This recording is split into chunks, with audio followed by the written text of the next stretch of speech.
अध्यात्म विज्ञान कोई धर्म या संप्रदाय नहीं है, ये स्पिरिचुअल साइंस है जो कुदरत के कानून पर आधारित है। ये विज्ञान पूरे ब्रह्मांड के सभी रहस्यों को उजागर करता है और जीवन के सभी पहलुओं को समझने के लिए एक नई दृष्टि देता है।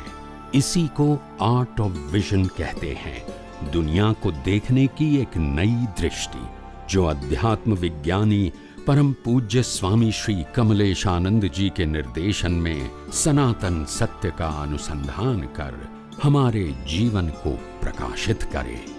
जय सच्चिदानंद। भारतवर्ष की सदियों से जो महानता है, ये उनकी संस्कृति है। और संस्कृति ऐसे नहीं बनी है, हजारों सालों से हमारे संत महंत ऋषि मुनि, समर्थ तीर्थंकरों, वासुदेव, प्रतिवासुदेव, चक्रवर्ती, साधु संत और सन्यासी, सभी व्यक्तियों के प्रयास से हमारी संस्कृति सदियों से बनी हुई है। और इसको बनाने में उन्होंने बहुत कुछ परिश्रम किया है। उनको ऐसा लगता था कि ये धरती हमारी है, ये राष्ट्र हमारा है, ये पेड़ पौधे, समंदर, पहाड़ हमारे हैं और इसमें रहने वाले पशु पक्षी प्राणी और सब इंसान भी हमारे हैं। तो हम उसके लिए क्या करें, ये सोच थी उनकी। उनको लगता था हमारे साधु संत सन्यासियों को, हम इस दुनिया में जन्म तो लिया है हमने, मगर हम इस दुनिया को क्या दे सकते हैं, ये उनकी सोच थी। दुनिया हमको क्या देगी, वो उनकी सोच नहीं थी। और इसीलिए बहुत सारे संघर्ष करने के बावजूद भी ऐसे महान पुरुषों ने अपने जीवन में अनुभव करके जो कुछ भी जाना, समझा, अनुभव किया, वो लोगों को आनंद पूर्वक बांटने का प्रयास किया। और उसमें उसकी नियत और नीति बिल्कुल साफ थी कि कैसे भी करके मानव जीवन का उत्थान हुए, लोगों में जागृति आए, लोगों में आत्मविश्वास बढ़े, लोगों में मानवता बढ़े और एक दूसरे के साथ प्रेम, मैत्री, भाईचारा बढ़ता रहे। इसीलिए उन्होंने छोटे छोटे शब्दों में भी बड़ी बड़ी बात लोगों को समझाने की कोशिश किया। हमेशा स्लोगन तो बहुत छोटा होता है, उसका मीनिंग बहुत बड़ा होता है। जैसे हमारी संस्कृति वसुधैव कुटुंबकम में मानती है, तो शब्द तो बहुत छोटा है, वसुधैव कुटुंबकम, मतलब उनके पीछे जो राज छुपा है, भावना छुपी है, एक परिवार की जो भावना छुपी है। हम सब एक ही परिवार के लोग हैं, पूरी सृष्टि ही एक कुटुंब है और हम कुटुंब के सब मेंबर हैं। इसी का मीनिंग है वसुधैव कुटुंबकम। उसमें कोई काला गोरा भी हो सकता है, ऊंच नीच भी हो सकता है, स्त्री पुरुष भी हो सकता है, बालक युवा बूढ़ा भी हो सकता है, अलग अलग भाषा वाले और प्रांत वाले भी हो सकते हैं, मगर फिर भी हम सब क्या है, एक ही परिवार के हैं। और इसीलिए परिवार के सभ्य के लिए मैं क्या कर सकता हूं, यही सबकी सोच उस समय थी। दूसरी बात, समय समय पे जब लोग जीवन जीने के लिए पशु पक्षियों की हिंसा करने लगे, तभी ऐसे महान पुरुषों ने बताया, ये दुनिया में हमको भी जीने का अधिकार है और प्रत्येक व्यक्तियों को भी जीने का अधिकार है। और इसीलिए छोटा सूत्र दिया, जियो और जीने दो। छोटा सूत्र है, हम भी जिएंगे और दूसरे जीवों को भी जीने का इतना ही अधिकार है।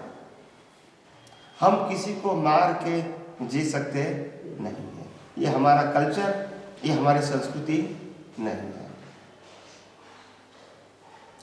तीसरी बात ये बताई कि हम कोई भी व्यक्ति हमारे घर के आंगन में आएंगे तो हम इसको वेलकम करेंगे। हम ये नहीं पूछे तुम्हारा नाम क्या है, नात क्या है, जाति क्या है, कहाँ से आते हैं, कौन से परिवार में से आते हैं, कौन सा धर्म है, वो हम नहीं पूछेंगे। क्योंकि अगर हमारे पास आया है तो हमारा फर्ज है उसको, उसकी सेवा करना, खाना पीना, जो भी कहेंगे। और इसीलिए महान पुरुषों ने हमको सूत्र दिया, अतिथि देवो भव। तो कहने का मतलब छोटी छोटी बातें हैं, मगर हम इस कलयुग के अंदर छोटी मगर बहुत महत्वपूर्ण बातें धीरे धीरे हम भूल गए। पैसे के स्वार्थ कहो, परिवार का स्वार्थ कहो, व्यक्तिगत स्वार्थ कहो या व्यक्तिगत अहम कहो, हम सब भूल गए हमारी विरासत को, जो एक महान थी। और महान विरासत को हम सब भूल गए अपने व्यक्तिगत स्वार्थ के लिए। हम सबको मालूम है कि हमको जो आज़ादी मिली है हजारों लोगों के बलिदान से मिली है। और अगर हजार लोगों ने ऐसा ही सोचा होगा कि मेरे को क्या है, देश को जो होना है वो हो, तो ऐसे आज़ादी नहीं मिलती है। हजारों लाखों लोगों ने तन से, मन से, धन से जो कुछ भी प्रयास होता है वो कर चुके थे। तो इसीलिए सच्चिदानंद, तो इसीलिए परंपरा में हमको बहुत कुछ मिला है विरासत में, मगर इस विरासत को हम समझकर आगे ले जाते हैं तो ये भारत माता का बहुत बड़ा हम काम कर रहे हैं, ऐसा पूरा विश्व भी समझेगा। क्योंकि इतिहास भी साक्षी है, हजारों वर्षों की एक ही संस्कृति है, भारतीय संस्कृति। जिस समय अमेरिका का जन्म ही नहीं हुआ था, क्राइस्ट का जन्म भी नहीं हुआ था, मुस्लिम धर्म का जन्म भी नहीं हुआ था, उसी से पहले हमारी संस्कृति है। आप समझे? और यही संस्कृति विश्व के अंदर पहले मार्गदर्शक थी, मालिक नहीं थे। हमने कभी मालिक बनने का प्रयास ही नहीं किया, क्योंकि वो हमारी संस्कृति नहीं थी। मालिक क्या, हम तो मार्गदर्शक थे, हम तो हेल्प करने के लिए तैयार थे, मालिक बनने के लिए नहीं तैयार थे, और नहीं हमारी सोच थी। तो इस विरासत से हम आगे आ रहे हैं। और हमारे महान पुरुषों में से एक भगवान महावीर, जिन्होंने अहिंसा परमो धर्म की बात कही। सबसे बड़ा धर्म है अहिंसा। हमको ये बताया गया है कि सबसे बड़ा धर्म है अहिंसा, ये नहीं बताया कि सबसे छोटा धर्म है हिंसा। ये समझने की बात है।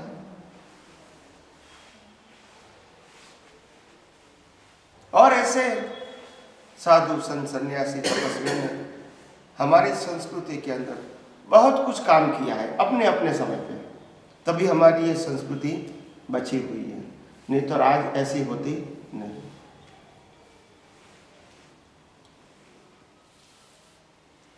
विश्व में जिसका नाम प्रसिद्ध हुआ, ऐसे हमारे महापुरुषों में से एक स्वामी विवेकानंद, बहुत छोटी उम्र में उसका देहांत हो गया।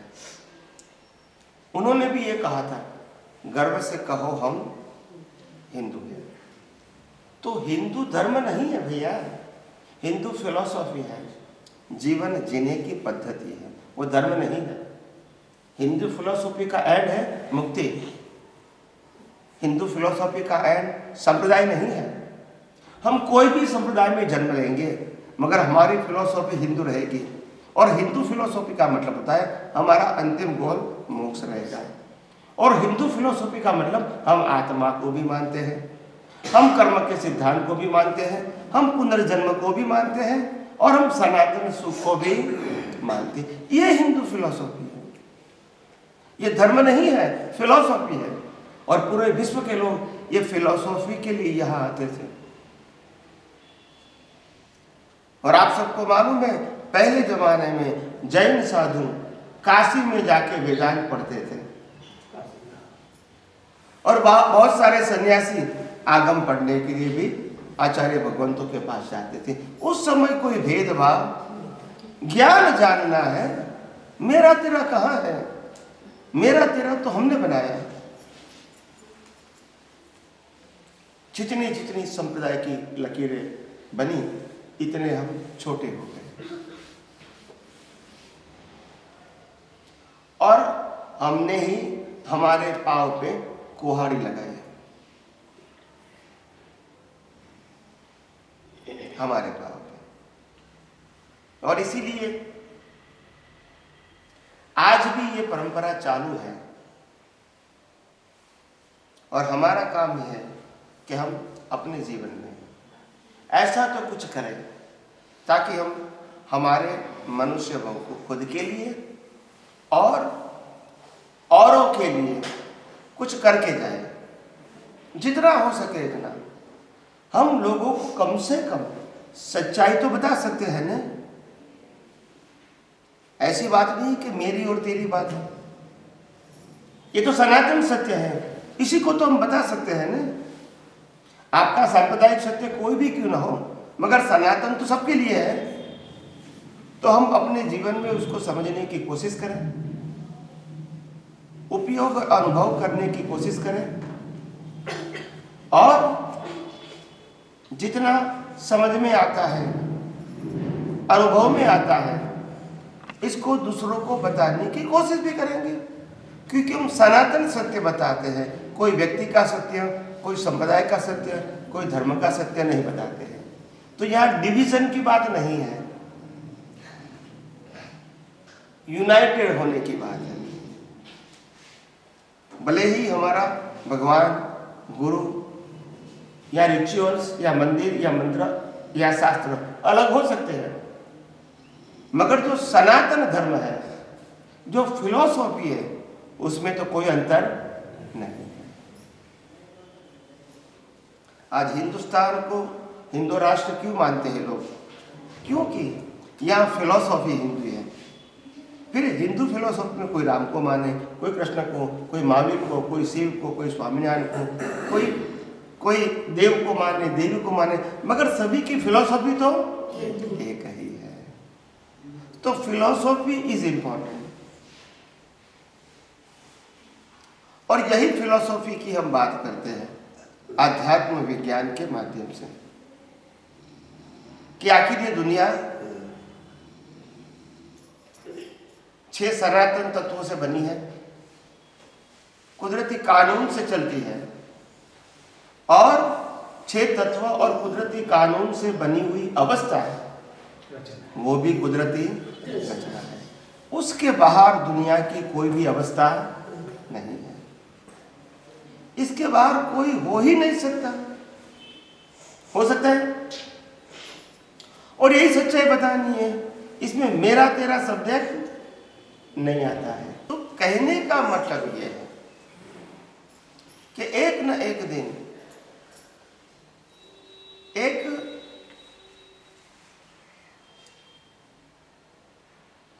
हिंदू राष्ट्र के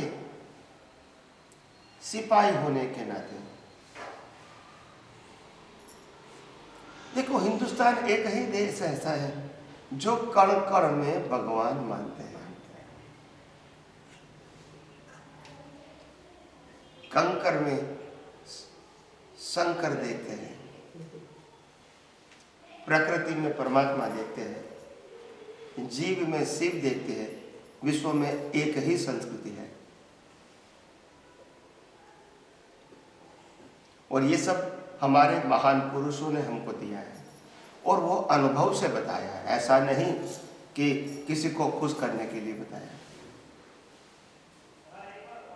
ये वास्तविकता है, हम समझ पाए या न समझ पाए, हम अनुभव कर सके या न कर सके, वो अलग बात है, मगर उन्होंने कभी अपने स्वार्थ के लिए कोई बात बताई नहीं। और हमारा भी फर्ज है कि इस विश्व के अंदर हम जब हमारा जन्म हो चुका है तो हम भी विश्व को कुछ दे कर जाएं। ऐसी समझ, ऐसी दृष्टि, ऐसा अनुभव बांट के जाए, ताकि जिस प्रकार से हम भी किसी से प्रेरित होकर, किसी के मार्गदर्शन से हम जिस प्रकार से आगे बढ़ रहे हैं, इस प्रकार हमारे निमित्त से और भी लोग आगे बढ़े और सनातन सत्य को समझे, कोई व्यक्ति के सत्य की बात नहीं, ताकि उनमें, उनके मन में जो कुछ उलझन है, द्विधाएं है, कंफ्यूजन है, पजल है, वो सॉल्व हो जाए। तो इसीलिए ये अध्यात्म विज्ञान की जो परंपरा है, वो परंपरा, ये कोई नई परंपरा नहीं है। अध्यात्म विज्ञान का मतलब ही सनातन धर्म, सनातन सत्य, ये कोई नई परंपरा नहीं है। आध्यात्म शब्द भी पुराना है और विज्ञान शब्द भी पुराना है, कोई नई बात नहीं है।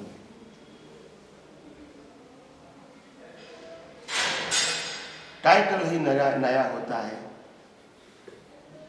सिद्धांत कहो, विज्ञान कहो, एक ही रहेगा और अनुभूति भी एक ही रहेगी। तो जिसको जो प्रश्न करना है प्लीज। शायद जी आपने कहा है कि स्पष्ट वेदन अंतिम मतलब होता है, केवल ज्ञान के अंतराय के हिसाब से, मतलब स्पष्ट वेदन लास्ट जन्म में होता है। जैसे अभी अपने गौतम स्वामी जी को लें या अर्जुन को लें, तो गौतम स्वामी जी मतलब जब स्पष्ट वेदन था, इतने आनंद थे, तो उनको एक ही शंका रही कि मेरा जीवन मरण होता है नहीं होता है, और जाके मैं महाराज स्वामी को शास्त्रार्थ करके हरा दूँ।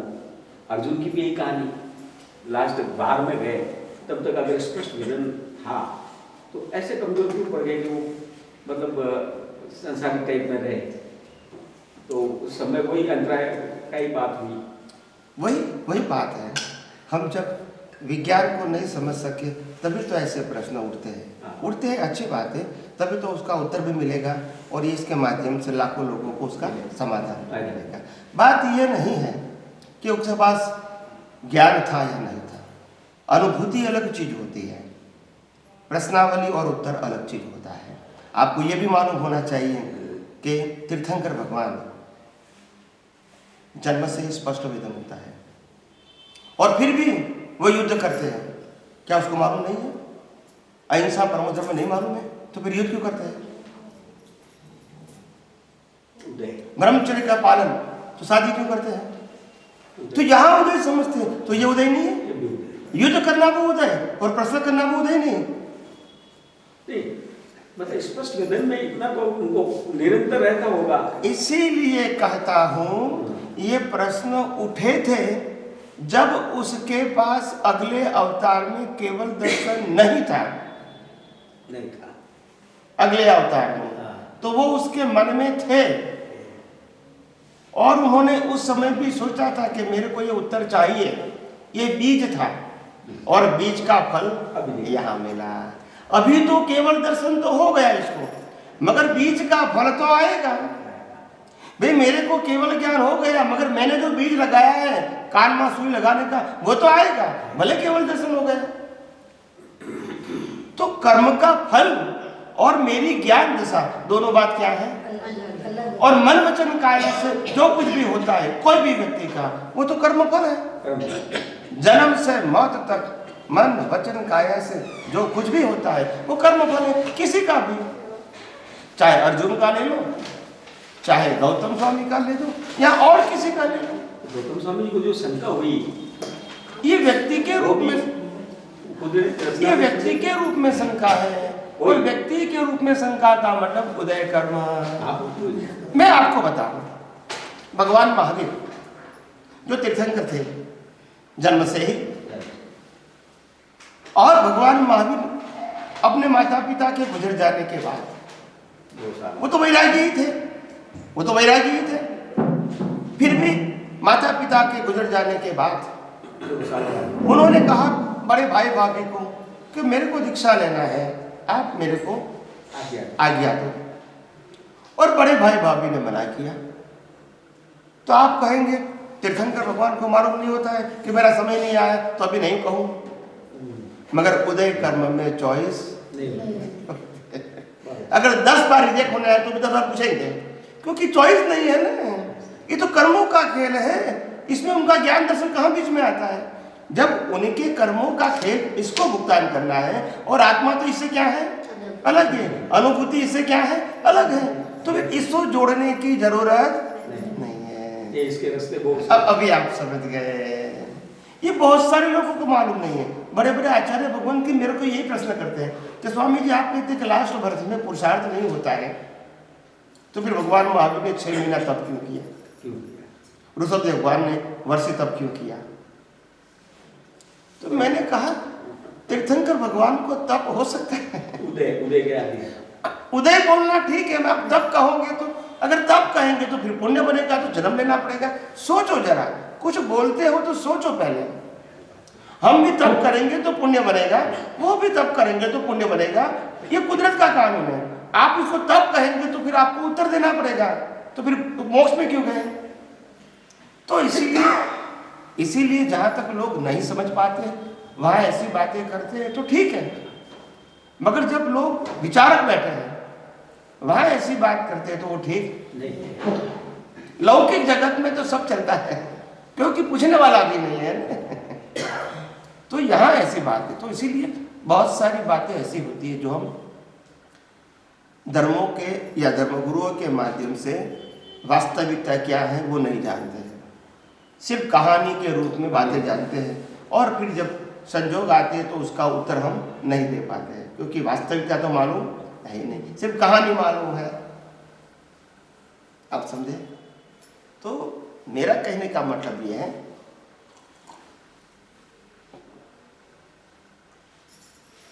कि सिंपल बात ये हमको समझना है, पूरी लाइफ मन वचन काया वो कुदरत ने दिया हुआ कर्मों की भुगतान का साधन यानी इंस्ट्रूमेंट, प्लेयर है, इंस्ट्रूमेंट है, और प्लेयर के पास अपनी स्वतंत्रता से कुछ भी करने की स्वतंत्रता नहीं है, और इसीलिए दुनिया का कोई भी प्लेयर वास्तव में जिम्मेदार या गुनहगार हो ही नहीं सकता। हो सकता है? और ये प्लेयर पिछले अवतार के कर्म के प्रोग्राम से चलता है। कर्म पिछले अवतार का, प्लेयर कुदरत ने नया दिया। आज हम कहाँ हैं? न प्लेयर के साथ है न प्रोग्राम के साथ है। यस और नो? प्रोग्राम भी पिछले अवतार का, प्लेयर भी कुदरत का, इसमें हमारे तो कोई लेन देन, क्यों बीच में अड़े जाते हो और अपने आप को जिम्मेदार बनाते हो? है नहीं, मगर अज्ञानता से जिम्मेदार बन जाते हैं। ये तकलीफ है, अज्ञानता तकलीफ है, संजोग तकलीफ नहीं है। कई लोग कहते हैं कि स्वामी जी बहुत दुख है, परिस्थिति बहुत विकट है, खराब है। मैं मानता हूं कि व्यवहार से हो सकती है, मैं मानता हूं किसी की भी हो सकती है, मगर ये भी आपको समझना चाहिए कि जिस प्रकार से 12 वर्ष भगवान श्री राम ने बिताए और 14 वर्ष जिस प्रकार से पांडवों ने बिताए, इतनी तकलीफ तो आपको नहीं होगी। इतना विकट पोजीशन, यस और नो? और वो राजघराने के लोग थे, यस के नो? उन्होंने कभी कंप्लेन नहीं किया कि हमको खाना नहीं मिला, पीना नहीं मिला, कपड़ा नहीं मिला, रहने का घर नहीं मिला। कंप्लेन किया? देखो हमारे सामने एग्जाम्पल है। कहानी समझने के लिए होती है, सिर्फ सुनने के लिए नहीं होती है। सुनते रहोगे तो क्या बेनिफिट है? कोई benefit नहीं। तो बात समझनी पड़ेगी। दिक्कतें होती है, मुश्किलें होती है, मैं मानता हूं, ऐसा नहीं कि नहीं है, मगर आप इसको बढ़ा चढ़ाने को समझने की कोशिश मत करो। और दूसरी बात, अगर कोई भी दिक्कत जीवन में आती है वो जाने के लिए आती है। किसके लिए आती है? जाने के लिए। आती ही जाने के लिए। जन्म होता है ही मरने के लिए। यह सुन लो। तो फिर जो जा रही है उसको क्यों पकड़ते हो? देखते रहो ने। अच्छे संजोग भी पास हो गए, बुरे भी बस आप देखते रहो ने। और अंदर अनंत शक्ति वाला परमात्मा बैठा है। अगर शरण लेना है तो उनका लो ने। सिर्फ मैं अनंत शक्ति वाला हूं बोलने से क्या मतलब है? संजोग आए तो अनुभव तो करो कि मैं अनंत शक्ति वाला हूं कि नहीं। प्रकृति की परिस्थिति कितनी भी विकट क्यों ना हो, मगर मैं अनंत शक्ति वाला हूं, यह मेरे को अनुभव करना है। तो कुदरत कहती कि यही अनुभव है।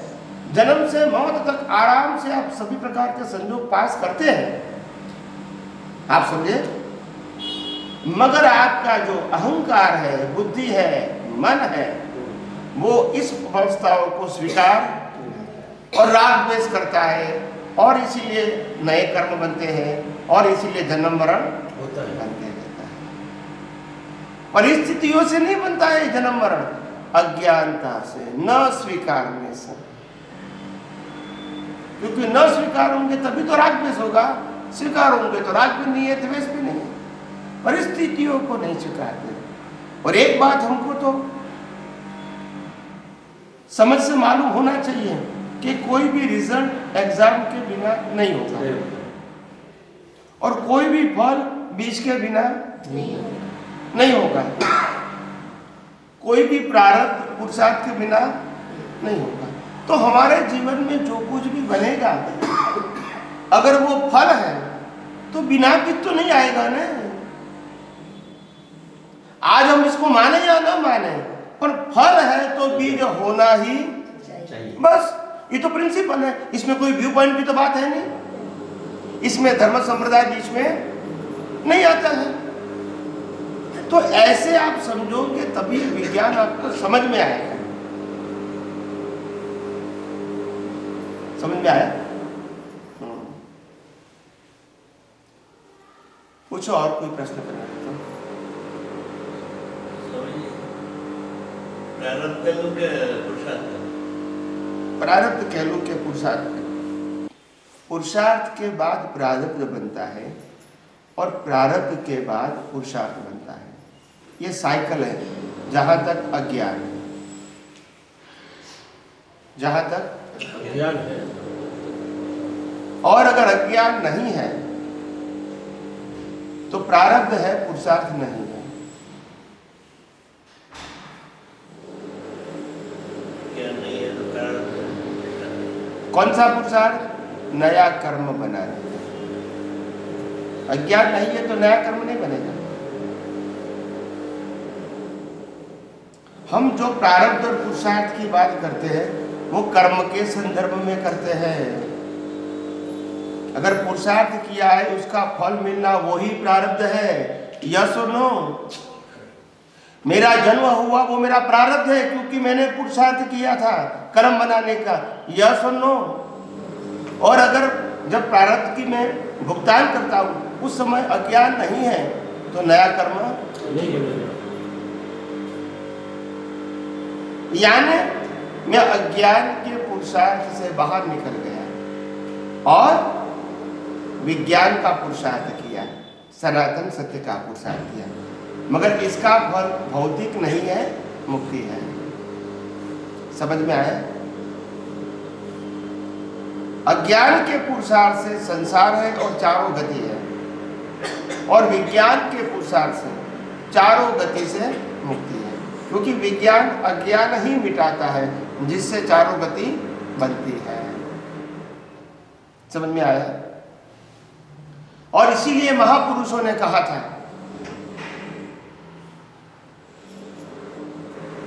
कि मिथ्या ज्ञान, मिथ्या दर्शन, मोहनीय कर्म, इसमें 8 प्रकार के कर्म में सबसे पावरफुल मोहनीय कर्म है। क्या है?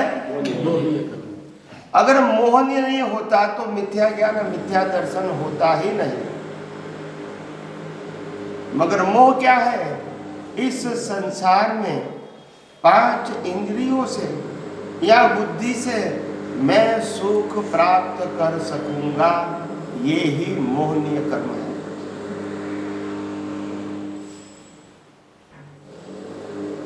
इसी से मिथ्या दर्शन और मिथ्या ज्ञान क्या होता है? खुला होता है। ज्ञान भी मिथ्या, दर्शन भी। जब आप बाहर सुख ढूंढने जाओगे, मतलब वो तो शरीर को होगा, ये मिथ्या ज्ञान हो गया है। और विनाशी अवस्थाओं में सुख मानना, वो मिथ्या दर्शन है। पुण्य से भी जो अनुभूति होगी, ये भी इसी को होगी, आत्मा को तो। और पाप से जो भी दुख की अनुभूति होगी, वो भी आत्मा को नहीं होगी। यही तो मिथ्या ज्ञान, मिथ्या दर्शन है। क्योंकि मोहनीय कर्म, सुख बाहर है, सुख इंद्रियों के माध्यम से अनुभव से है, सुख बुद्धि से अनुभव से, ये मोहनीय कर्म है। बोलिए। मौन से कैसा बाहर आना? तो फाइल नंबर 2 का तो इतना बड़ा इससे कैसे छुटकारा पाना?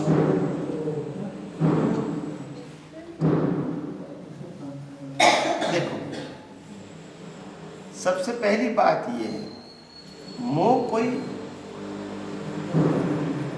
अवस्था नहीं है, मोह कोई व्यक्ति या वस्तु नहीं है, मोह सत्ता या संपत्ति नहीं है।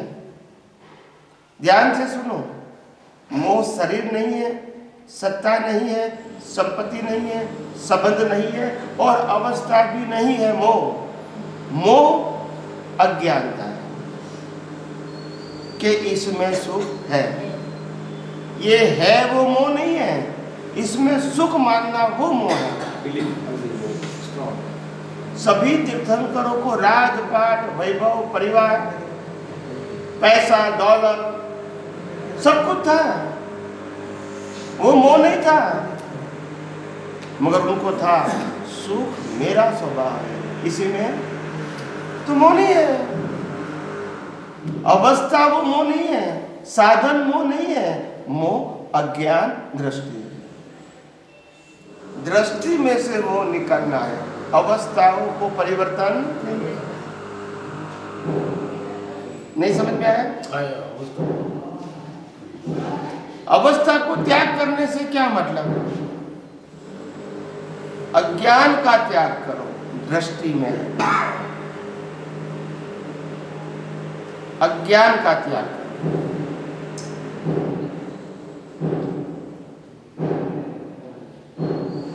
और इसीलिए जहां तक अज्ञान रहेगा वहां तक मोह रहेगा, और जहां तक मोह रहेगा वहां तक मिथ्या ज्ञान, मिथ्या दर्शन भी रहेगा। और कर्म बंध भी होगा और जन्म मरण भी होगा और चारों गति भी रहेगी।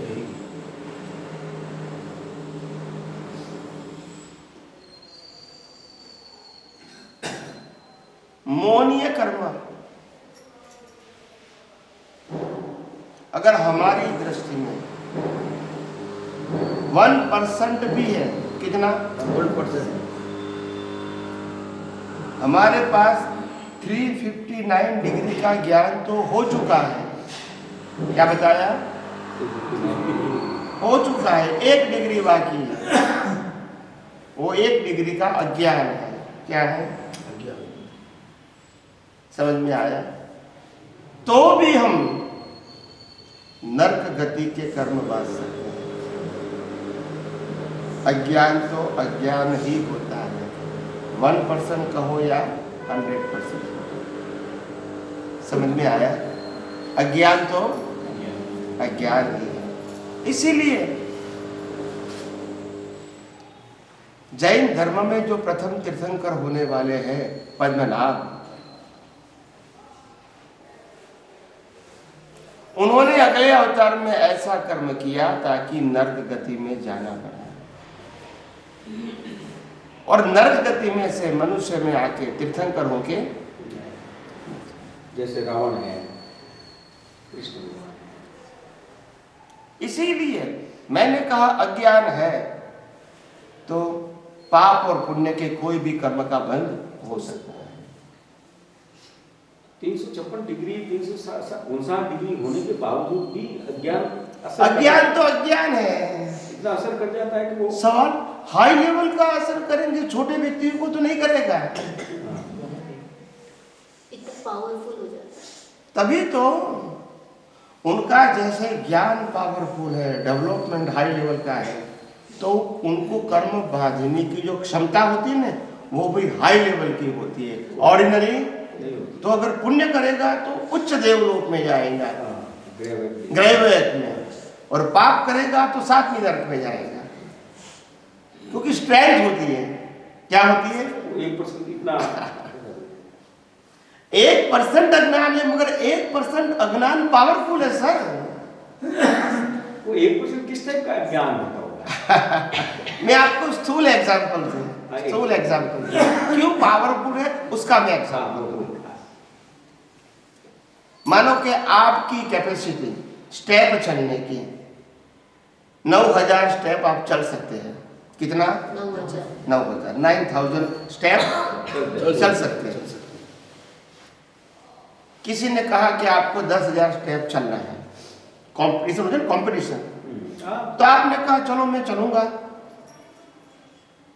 तो पहले 1000 तो एकदम फास्ट चलूंगे, फिर 2000 में उसमें थोड़ी कमी आएगी, उससे 3000 में थोड़ी कमी आएगी, 4000 में और थोड़ी कमी आएगी, 5000 में और थोड़ी कमी आएगी, 9000 में और कमी आएगी, मगर 9000 वो आपकी मैक्सिमम कैपेसिटी है। अभी 9001 से आगे जाओगे तो उसमें ज़्यादा कमी होगी, फिर 9000 में 9100 चलोगे, इसमें बहुत कमी होगी, 9200 चलेंगे, बहुत कमी हुई, 300 में और ज़्यादा होगी, 400 में और ज़्यादा, ऐसे 9900 होगा। तो आपको लगता है कि एक एक स्टेप चलना मेरे लिए क्या है, जन्म मरण की बात है। ऐसे करते करते भी क्योंकि कंपटीशन थी, तो आपने 9900 और 9990 तक भी स्टेप चल दिए, अभी 10 स्टेप बाकी है, और अभी एक एक स्टेप चलते चलते चलते चलते आपने और 10 में से 5 स्टेप खत्म कर दिए, अभी 5 बाकी है। ऐसे करते 1 2 3 खत्म कर दिए, अभी 2 बाकी है, मगर लास्ट 2 ऐसा होगा कि मैं जीऊंगा या मरूंगा। स्टेप तो स्टेप होता है, पहला भी और लास्ट भी, मगर पावर डिफरेंस में है। एक लास्ट स्टेप है और एक जो फर्स्ट स्टेप में पावर होता है वो लास्ट स्टेप में, तो वही स्टेप आपके लिए भारी हो जाता है। स्टेप भारी नहीं है, आप कमजोर हो गए इसीलिए भारी हो गए। तो आप इतने हाई लेवल पे पहुंच गए हैं और वहां से आपने गलती किया तो गिरने का भी वहां से नीचे है। नीचे वाले तो कहां गिरेंगे, वो तो पहले से ही गिरा हुआ है। फिर भुगतान हो, समझो नरक गति मिल गई, उसके बाद वापस नेक्स्ट बर्थ होएगा, तब तो स्टार्टिंग से वापस होएगा अज्ञानता खत्म नहीं, अज्ञानता 1% तो तब तो इजी से खत्म हो गया। 1% बाकी था तब ये कर्म बंद हो गया। हाँ। बाद में 1% भी खत्म हो गया वही अवतार में, और केवल ज्ञान का बंध भी हो गया। मगर अज्ञान खत्म होने से पहले कर्म बंद तो हो गया, बाद में अज्ञान खत्म हो गया उसी अवतार में, और केवल ज्ञान का बंध भी। तो अभी लास्ट बर्थ ही है मनुष्य भव, मगर मनुष्य भव के अलावा आपने जो बंद किया है उसको पहले खत्म, फिर आपका लास्ट मनुष्य भव, उसमें आप मोक्ष में जा सकते हैं। अभी आपको पुरुषार्थ बाकी नहीं है, मगर भुगतान 10 लाख साल का देव या नरक लोक का आयुष्य भी हो सकता है। तीर्थंकर का अगले अवतार में। आप समझे? क्योंकि या तो उत्कृष्ट प्रकार का पुण्य होता है, उत्कृष्ट प्रकार का पाप होता है। तो ये इसीलिए मैंने कहा आप 1% को कम मत आंको, मतलब जागृत रहने की जरूरत है। ऐसे अपने आप को बड़े समझने की जरूरत नहीं है।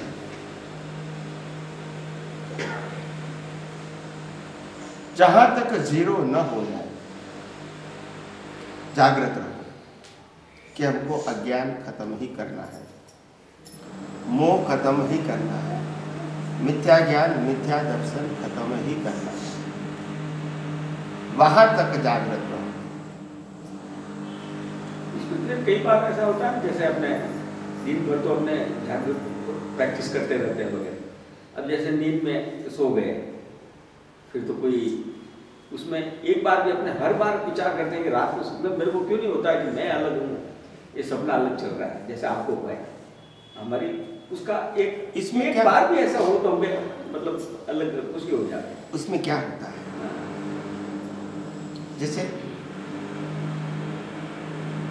रात को पानी का नल बंद है, ऊपर टांकी में पानी है और पानी का नल बंद है, तो सुबह उठेगा तो पानी वही का वही रहेगा, बराबर है। और रात को हमने सोने से पहले नल को चालू कर दिया और पानी में टांकी में पानी है, फिर सो गए, सुबह क्या हो गया? मगर आपने क्या किया? आप तो सो गए,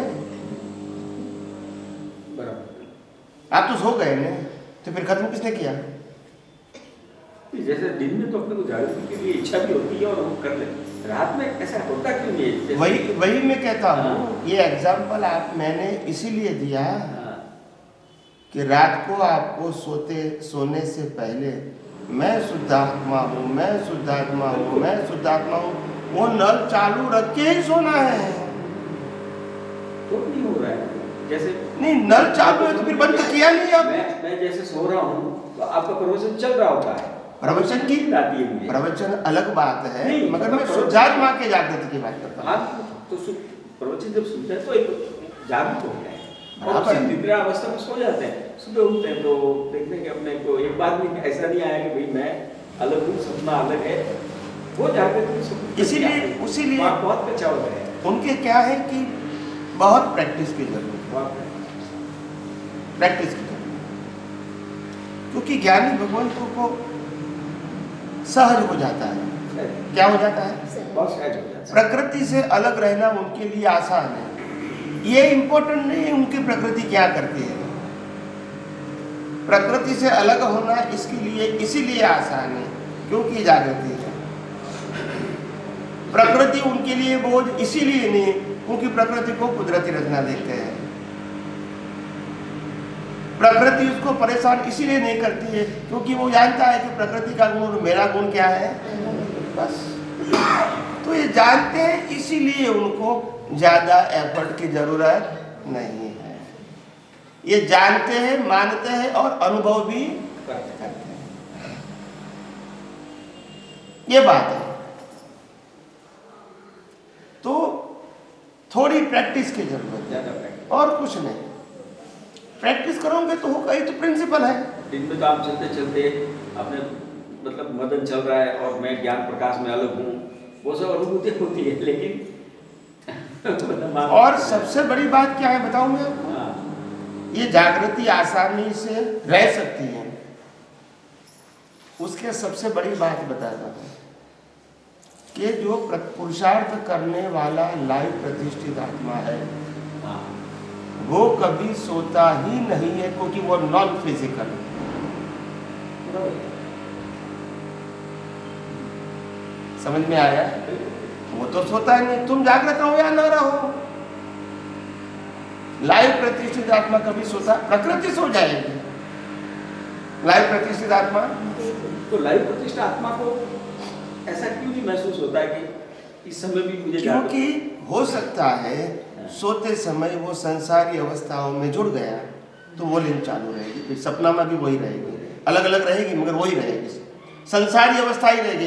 एक अवस्था बीती, दूसरी, तीसरी, चौथी, आप समझे ना, उसमें जुड़ गए ना, इसीलिए। प्रैक्टिस की कमी है बस। बस प्रैक्टिस की कमी, मैंने कहा और कोई कमी नहीं है। क्यों नहीं रह सकते हैं? हम अलग है तो अलग क्यों नहीं रह सकते? मतलब अलग होने का जो एहसास करना चाहिए, एक्सपेरिमेंट करना चाहिए, प्रयोग करना चाहिए, वो नहीं करते हैं। हमको सब क्या चाहिए? रेडीमेड चाहिए। रेडीमेड चाहिए। स्वामी जी आप हाथ फिरा दो और हमारा काम हो जाए। ऐसा नहीं होता है। नहीं, थोड़ा तो हुआ ही है। आप सबकी कृपा से हुआ है जो नहीं, मेरा तो आपके चमत्कार से ही है। उसको बंद कर। मेरा कहने का मतलब क्या है? आइए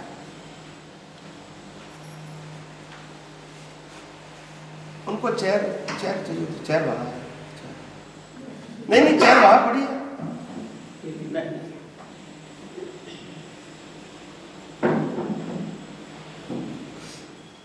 तो सबसे बड़ी बात यह है कि अनुभवी ज्ञानी पुरुष का यह कर्तव्य होता है कि लोगों को पुरुषार्थ का आत्मविश्वास बढ़ाए रखें और हो सके तो उसको हैंडीकैप नहीं बनाए।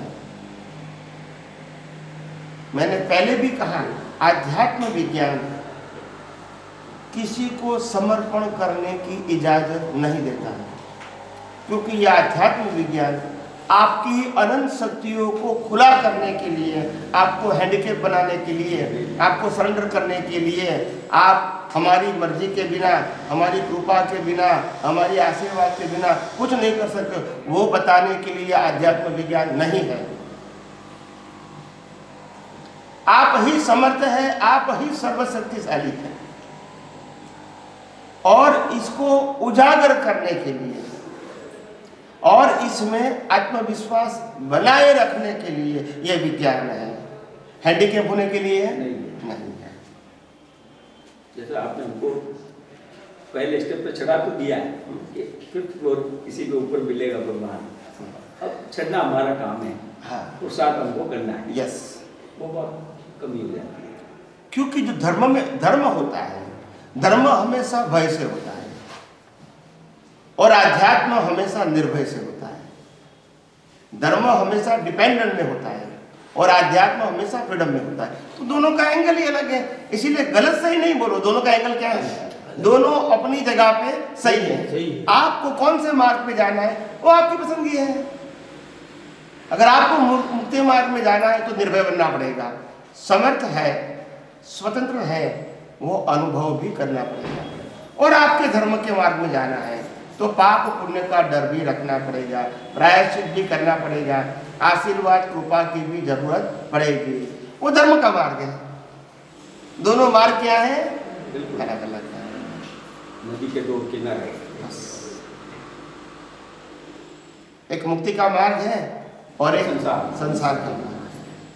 चारों गतियों में घूमने का मार्ग है और एक चारों गतियों से मुक्ति मार्ग। तो मार्ग तो दोनों है ही, हम गलत नहीं कहेंगे, चॉइस आपकी है। आपको प्रकृति और प्रकृति के साथ जुड़ा हुआ सत्ता, संपत्ति, संबंध और साधन में विश्वास है कि अनंत शक्ति वाले आत्मा में विश्वास है, वो आपको चूज करना है। दोनों है, प्रकृति भी है और परमात्मा भी है। प्रकृति भी शक्ति है और परमात्मा की भी शक्ति है। नक्की आपको करना है कि कौन किसकी शक्ति में हम भरोसा करें। दोनों है और दोनों पैरेलल है। पैरेलल समझते हैं ना, साथ में ही है। भरोसा यहाँ करना है, यहाँ करना है, वो आपके ऊपर है। दोनों अलग चीज, दोनों अलग चीज। वो प्रकाश है और ये जड़ है। जड़ है और ये दोनों मिलते भी नहीं है, पटरी जो अलग अलग ही है। हमने बना दिया है, हम जुड़ जाते हैं तो कोई क्या करे, इकट्ठा करते रहते हैं, हम जुड़ जाते हैं बस, और कुछ नहीं है। बस इसका उसके मिला दिया, उसके उस पर मिला दिया, ये भी करना जरूरी, वो भी करना जरूरी, बस। और यही हमारी कमजोरी रहे, कमजोरी है बस। अगर जुड़ गए तो प्रकृति के साथ। प्रकृति है वो अज्ञानता नहीं है। तो ही मन वचन काया की भुगतान है, वो अज्ञानता नहीं है। प्रकृति क्रोध मान माया लोग करते हैं, वो अज्ञानता नहीं है। प्रकृति पांचों में से एक महाव्रत पालन नहीं करता है, वो भी अज्ञानता नहीं है। अज्ञानता ये है कि मैं प्रकृति हूँ। जाते हैं। अज्ञानता ये है कि प्रकृति को मैं चला रहा हूँ। अज्ञानता ये है कि प्रकृति भुगतान करती है वो मैं कर रहा हूं, ये अज्ञानता है। प्रकृति में क्या है, वो अज्ञानता नहीं है, वो कर्म फल है। तो अज्ञान दृष्टि में है, मन वचन काया की क्रिया में नहीं है। और हम क्रिया में से बाहर ही नहीं निकलते हैं, क्योंकि क्रिया को ही पुरुषार्थ मानते हैं। तो कमजोरी यहां है, समझ में आए? बिल्कुल। जैसे पानी की गिलास है, पानी और गिलास को हजारों साल रखते हैं तो पानी कोई स्टील नहीं बनेगा और स्टील कभी पानी नहीं बनेगा।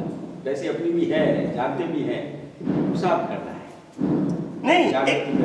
एक थिंकर पीपल के नाते, एक विचारक होने के नाते आप समझो, इस दुनिया में हम आए, ठीक है, माँ बाप भी लेकर नहीं आए थे, भाई बहन भी लेकर नहीं आए थे, घर परिवार कहो, धर्म कहो या और कुछ मटेरियल कहो, लेकर नहीं आए। समय समय पे कुदरत ने हमको सब कुछ दिया, इकट्ठा किया, सत्ता, संपत्ति, संबंध, साधन, एजुकेशन, जो कुछ भी कहो, सब कुछ दिया। तो देने वाला कुदरत है और लेने वाला भी कुदरत ही है, क्योंकि उनका तो है। तुम मालिकी क्यों करते हो?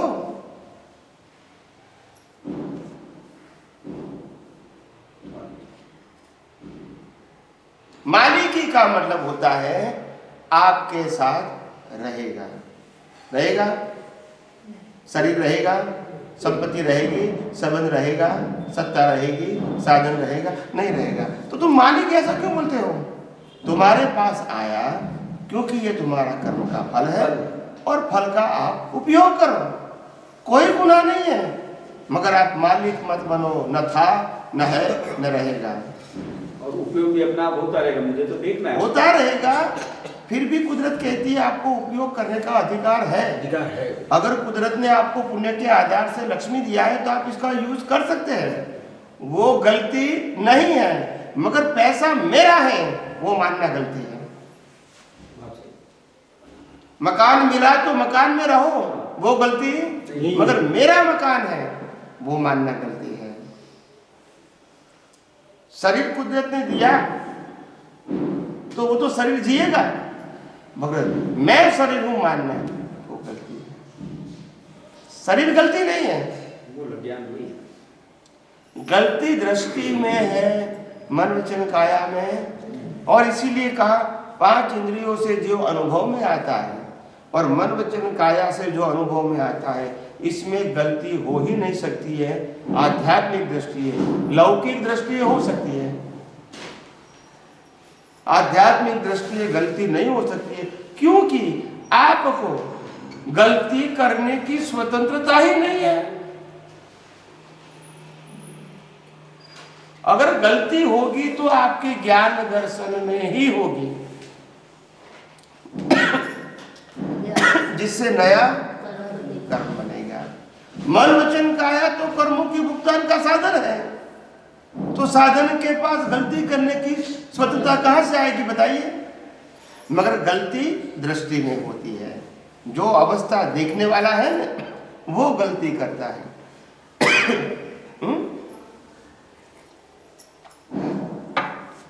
वो गलती करता है, प्रकृति गलती कर ही नहीं सकती। प्रकृति तो प्लेयर है, प्लेयर प्रोग्राम के मुताबिक चलता है। पिछले अवतार के कर्मों का प्रोग्राम को प्ले करने के लिए कुदरत ने प्लेयर दिया, और प्लेयर के साथ सत्ता, संपत्ति, संबंध और साधन के संयोग भी कुदरत ने दिया है। हमारी कोई चॉइस नहीं है। मगर इसमें ये मेरा है ये मानना, यह अज्ञानता है। ये मैं कर रहा हूं ये मानना, यह अज्ञानता है, कर्तापन। और ये मैं भुगतान कर रहा हूं ये मानना, यह अज्ञान है। आपने सहज और सरल इतना कर दिया, मुक्त मार्ग सही में उतरे। तो अपने मैं लास्ट मंथ वहाँ पालताना में था, तो पर्वत पर चढ़ते चढ़ते पुंडलिक स्वामी जी का याद आया कि यहाँ तक आए थे और फिर वो वापस गए थे। तो शास्त्र में आता है कि करोड़ों जीव उस समय मोक्ष गए। मैं विचार कर रहा था कि करोड़ों जीव कैसे गए, फिर आपकी याद आई कि आप स्पष्ट तो कर रहे हैं और क्या देखना है, और क्या करना है, क्या है। अगर वो करते हैं तो वो पोजीशन तो आ ही जाएगी, अपने आप आएगी ना। करोड़ों की आएगी क्या? करने से थोड़ी आएगी। आएगी, वो अलग भिन्न होना है, अपने को अपने प्रकाश में रहना और इसको इसके हाल पे छोड़ देना है। तो फिर देखो, एक महाशय ने कई सालों पहले मेरे को प्रश्न किया था, आज से 20-25 साल पहले। बड़ा विचारक व्यक्ति था, थिंकर था। उन्होंने मेरे को प्रश्न किया, उन्होंने वो किताब भी लिखते थे और काफी लर्नेड यानी विद्वान था। उन्होंने मेरे को एक सहज प्रश्न कर दिया कि स्वामी जी आपकी बात सही है, बराबर है, मगर मेरे को अभी ये समझ में नहीं आता है आखिर इंसान के जीवन में संसार कैसे खड़ा हुआ। संसार का मतलब कर्म बांधने की प्रक्रिया, वो संसार मन वचन काया की प्रक्रिया नहीं, कर्म बांधने की, जिससे फिर जन्म मरण का चक्कर चालू होता है। संसार कब से खड़ा हुआ इंसान के अंदर? पहली बार आया होगा जब भी, तब तो संसार नहीं था, वो संसार में आया, मगर उसमें तो संसार नहीं होगा। तो खड़ा कैसे हुआ? स्टार्टिंग क्या हुआ, कैसे हुआ? और उसकी गलती आज तक हम कर रहे हैं। बिगिनिंग की गलती आज भी कर रहे हैं, जो पहली बार हुई थी ना मनुष्य भाव में आकर, वही गलती को हम दोहरा रहे हैं और ब्रॉड विजन से दोहरा रहे हैं। कैसे? जैसे गंगा नदी हिमालय से निकलती है और बहती है 1700 किलोमीटर, कितना? 1700। और बाद में समंदर में विलीन हो जाती है। तो 1700 किलोमीटर के अंतर में किसी को भी पानी का उपयोग करना है, उपभोग करना है, यूज करना है तो कर सकते हैं। वो ऐसा नहीं कहेंगी पानी मेरा है, ये भी नहीं कहेंगी, और ये भी नहीं कहेंगी उपयोग कर लो नहीं तो मैं समंदर में चले आई, ये भी नहीं कहेंगी। वो बहती रहेंगी अपने स्वभाव में। वो क्या करेगी? बहती रहेगी अपने स्वभाव में। तुम इसका उपयोग करो ना करो उससे कोई मतलब, करोगे तो भी मुश्किल नहीं है उनको, नहीं करो तो भी नहीं है, वो तो अपने स्वभाव में है। मगर इंसान ऐसा है को जो कुदरत ने बनाया हुआ पानी अपने आप बह रहा है।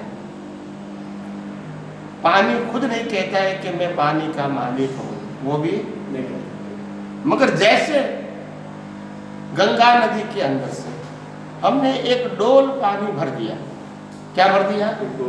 एक डोल पानी भर दिया, वहां से संसार शुरू हुआ। क्या हुआ? डोल पानी भरने के बाद हम वहां से 10 मिनट चल उठा के लेकर जाते हैं और किसी थक गए तो हमने डोल नीचे रख दी, वो थोड़े समय में आराम कर रहे, उसी समय कोई व्यक्ति ने उसमें से एक गिलास पानी ले लिया, फिर क्या हो गया? मेरा पानी है किसका? नदी का। मालिक कौन बन गए? डोल वाला। वहां से संसार क्या हुआ? आखिर ये सब कुछ किसका है? शरीर के साथ, ये शरीर भी पंच महाभूतों का बना, पृथ्वी जल वायु, वो भी किसका है? आखिर ये जो सब कुछ दिखता है वो किसका है? और हम क्या कर सकते हैं? क्या करते हैं? मालिक बन जाते हैं, उसी का तो मार खाते हैं। यस और नो? तो मालिक बनना वो अज्ञान है, वस्तु को प्राप्त करना, उपयोग करना वो अज्ञान नहीं है। मालिक बनना वो अज्ञान है। मालिकी भाव मिटाना है। न कुछ था, न कुछ है और न कुछ रहेगा, आएगा जाएगा, वो भी कुदरत की मर्जी से और हमारे पिछले अवतार के कर्म के मुताबिक। और इसीलिए कब आएगा कब जाएगा वो हमको भी मालूम नहीं है, मगर आया है तो उपयोग करो। कब चला जाएगा कह नहीं सकते हैं, क्योंकि वैसे भी हमारा नहीं है। जब शरीर ही हमारा नहीं है तो सत्ता संपत्ति सबन साधन हमारा कैसे हो सकता है? बस यही अज्ञानता है। मैंने पहले भी कहा था कि मुक्ति का मार्ग, आप समझो बराबर ध्यान से, मुक्ति का मार्ग कभी भी डिफिकल्ट हो ही नहीं सकता। और अगर कोई व्यक्ति ऐसा कहता है कि मुक्ति का मार्ग डिफिकल्ट है, ऐसा वो बताता है, तो समझ लेना मुक्ति का मार्ग वो समझा ही नहीं है। दूसरे को समझाने की बात तो अलग है, वो खुद नहीं समझा है, इसीलिए वो डिफिकल्ट बोलता है। श्रीमती जी ने भी कहा था कि खिचड़ी बनाना डिफिकल्ट है, वो दादा भगवान ने कहा था। और श्रीमद राजचंद्र ने कहा था मोक्ष का मार्ग सरल, सहज और सुगम है। और दादा भगवान ने कहा तो वो खिचड़ी बनाने से भी सरल है। तो ऐसे नहीं कहा है, वो अनुभव से कहते हैं। संसार ही डिफिकल्ट होता है, मुक्ति का मार्ग डिफिकल्ट नहीं है, क्योंकि मुक्ति की अनुभूति वो आत्मा का स्वभाव है, संसार आत्मा का विभाव है। तो विभाव डिफिकल्ट है, स्वभाव डिफिकल्ट नहीं है। पानी ऊपर से नीचे ना डालना वो डिफिकल्ट 5 फुट या 500 फुट या 5000 फुट है, इसे नीचे लाना वो डिफिकल्ट, क्योंकि वो क्या है, स्वभाव है। मगर जमीन से 1 फुट ऊपर ले जाना है वो विभाव है, तो उनके लिए मेहनत करनी पड़ती है। तो स्वभाव से विरुद्ध जाना वही तो संसार है, और वहां मेहनत है। स्वभाव में रहना वो मेहनत नहीं है, मगर स्वभाव में रहना वो ज्ञान दर्शन सम्यक होना चाहिए। That's it. तो सरल है, वो तो बाण होगा तो ही। इसीलिए अनुभवी पुरुष ने कहा कि मुक्ति का मार्ग कभी डिफिकल्ट नहीं, अशक्य नहीं हो सकता है, असंभव नहीं हो सकता है। हाँ, मगर मुक्ति का मार्ग तब तक अस्तित्व होता है जब आपके सामने अनुभवी पुरुष है। अनुभवी नहीं है तो मुक्ति का मार्ग ही नहीं होता है। संसार का चारों गतियों का पाप पुण्य का मार्ग हो सकता है, मुक्ति का मार्ग नहीं हो सकता है। इसके लिए अनुभवी चाहिए, जो खुद अनुभव करके बताते, जो खुद किताबों में से बताते हैं। तो आपको समझ लेना, जब अभी भी वो किताबों की बात करते हैं, इट मीन्स कि the person they have no experience. फिर आपको कैसे अनुभव की बात करेगा, फिर आपको अनुभव कैसे होगा बताइए। जब उसको ही नहीं है, तो बताने वाले को नहीं है, तो आपको कैसे होगा। क्या रामकृष्ण महावीर ने किताबों में से ज्ञान दिया था, बताइए। अनुभवी पुरुष किताबों में से बताते हैं, अनुभव से किताबों का ज्ञान देना मतलब एक प्रकार का आपका टीचर का स्टेटस है। क्या है, जैसे टीचर सिलेबस के आधार से पढ़ाते हैं, ऐसे आप कोई रामायण पढ़ाए, कोई गीता पढ़ाए, कोई आगम पढ़ाए, कोई वेदन पढ़ाए, वो टीचर्स हैं, अलग अलग सब्जेक्ट के टीचर हैं, और वो आपको पढ़ाते हैं। आप समझे ना। मगर पढ़ाने वाले भी अनुभवी नहीं है। They have knowledge but not experience. Knowledge है, अनुभव नहीं। और इसीलिए मैंने आध्यात्म विज्ञान में खास कहा है कि what is the difference between teacher of science and scientist. एक टीचर ऑफ साइंस है, साइंस का टीचर है, और दूसरा और दोनों साइंस की बात करते हैं, तो दोनों में डिफरेंस क्या है। इनको तो अनुभव है, हाँ, अनुभव की वाणी बोलेंगे वो अभी समझ में आ गया। दोनों की बात तो एक ही होगी ना, मगर पावर किस में होगा। तो मैं राम की बात करूं, कृष्ण की करूं, महावीर की करूं, शिव की करूं, स्वामीनारायण की करूं, तो पावर कहां से आएगा, क्योंकि मैं तो टीचर हूं, मेरे को खुद को ही अनुभव, तो पावर कहां से आएगा। आप समझे। पावर अनुभूति का होता है, किसका होता है, अनुभूति का। पावर नॉलेज का नहीं। और इसीलिए समर्थ पुरुषों के माध्यम से हजारों लाखों लोग मुक्ति प्राप्त करते हैं, क्योंकि वो खुद अनुभवी है। एग्जाम्पल, यहाँ तो एग्जाम्पल ही नहीं है, तो और कैसे जाएगा। बिना एग्जाम्पल बात कैसे बनेगी, ये बात है। किसी को प्रश्न करना है तो करो। आप पहली बार है, आपका शुभ नाम। मेरा नाम रमेश चौरसिया है। आज स्वामी जी मैं आपका YouTube देख रहा था। आप यहाँ बैठ सकते हैं। हाँ बैठ सकते हैं। नहीं, चेयर लेके आइए। क्या लेके यहाँ आ जाइए। यस प्लीज प्लीज, बिल्कुल वॉल पे लगा दीजिए बस। अभी आप बैठ जाइए। मैं डेली आपका यूट्यूब देखता हूँ। तो आज से 3 साल पहले ये क्या? पंकज भाई बैठे हैं, अच्छा इन्होंने आपका नंबर दिया। जी, तो सडनली मैं फिर शुरू हुआ, पहले ये दादा भगवान के उससे जुड़ा हुआ। समझ गया। तो सब ये चलते चलते आज मैं यूट्यूब देख रहा हूँ, मेरे मन में भावना हुई स्वामी जी के सत्संग तो बाहर कहीं होते रहते हैं। तो सडनली यूट्यूब में मैंने वो नंबर देख के उनको हितेश भाई को फोन लगाया। हितेश भाई को, हितेश भाई पटेल, हाँ। हितेश भाई से फोन लेके फिर उनने मैंने कहा मेरी मदद करो कि भाई कहाँ है क्या है।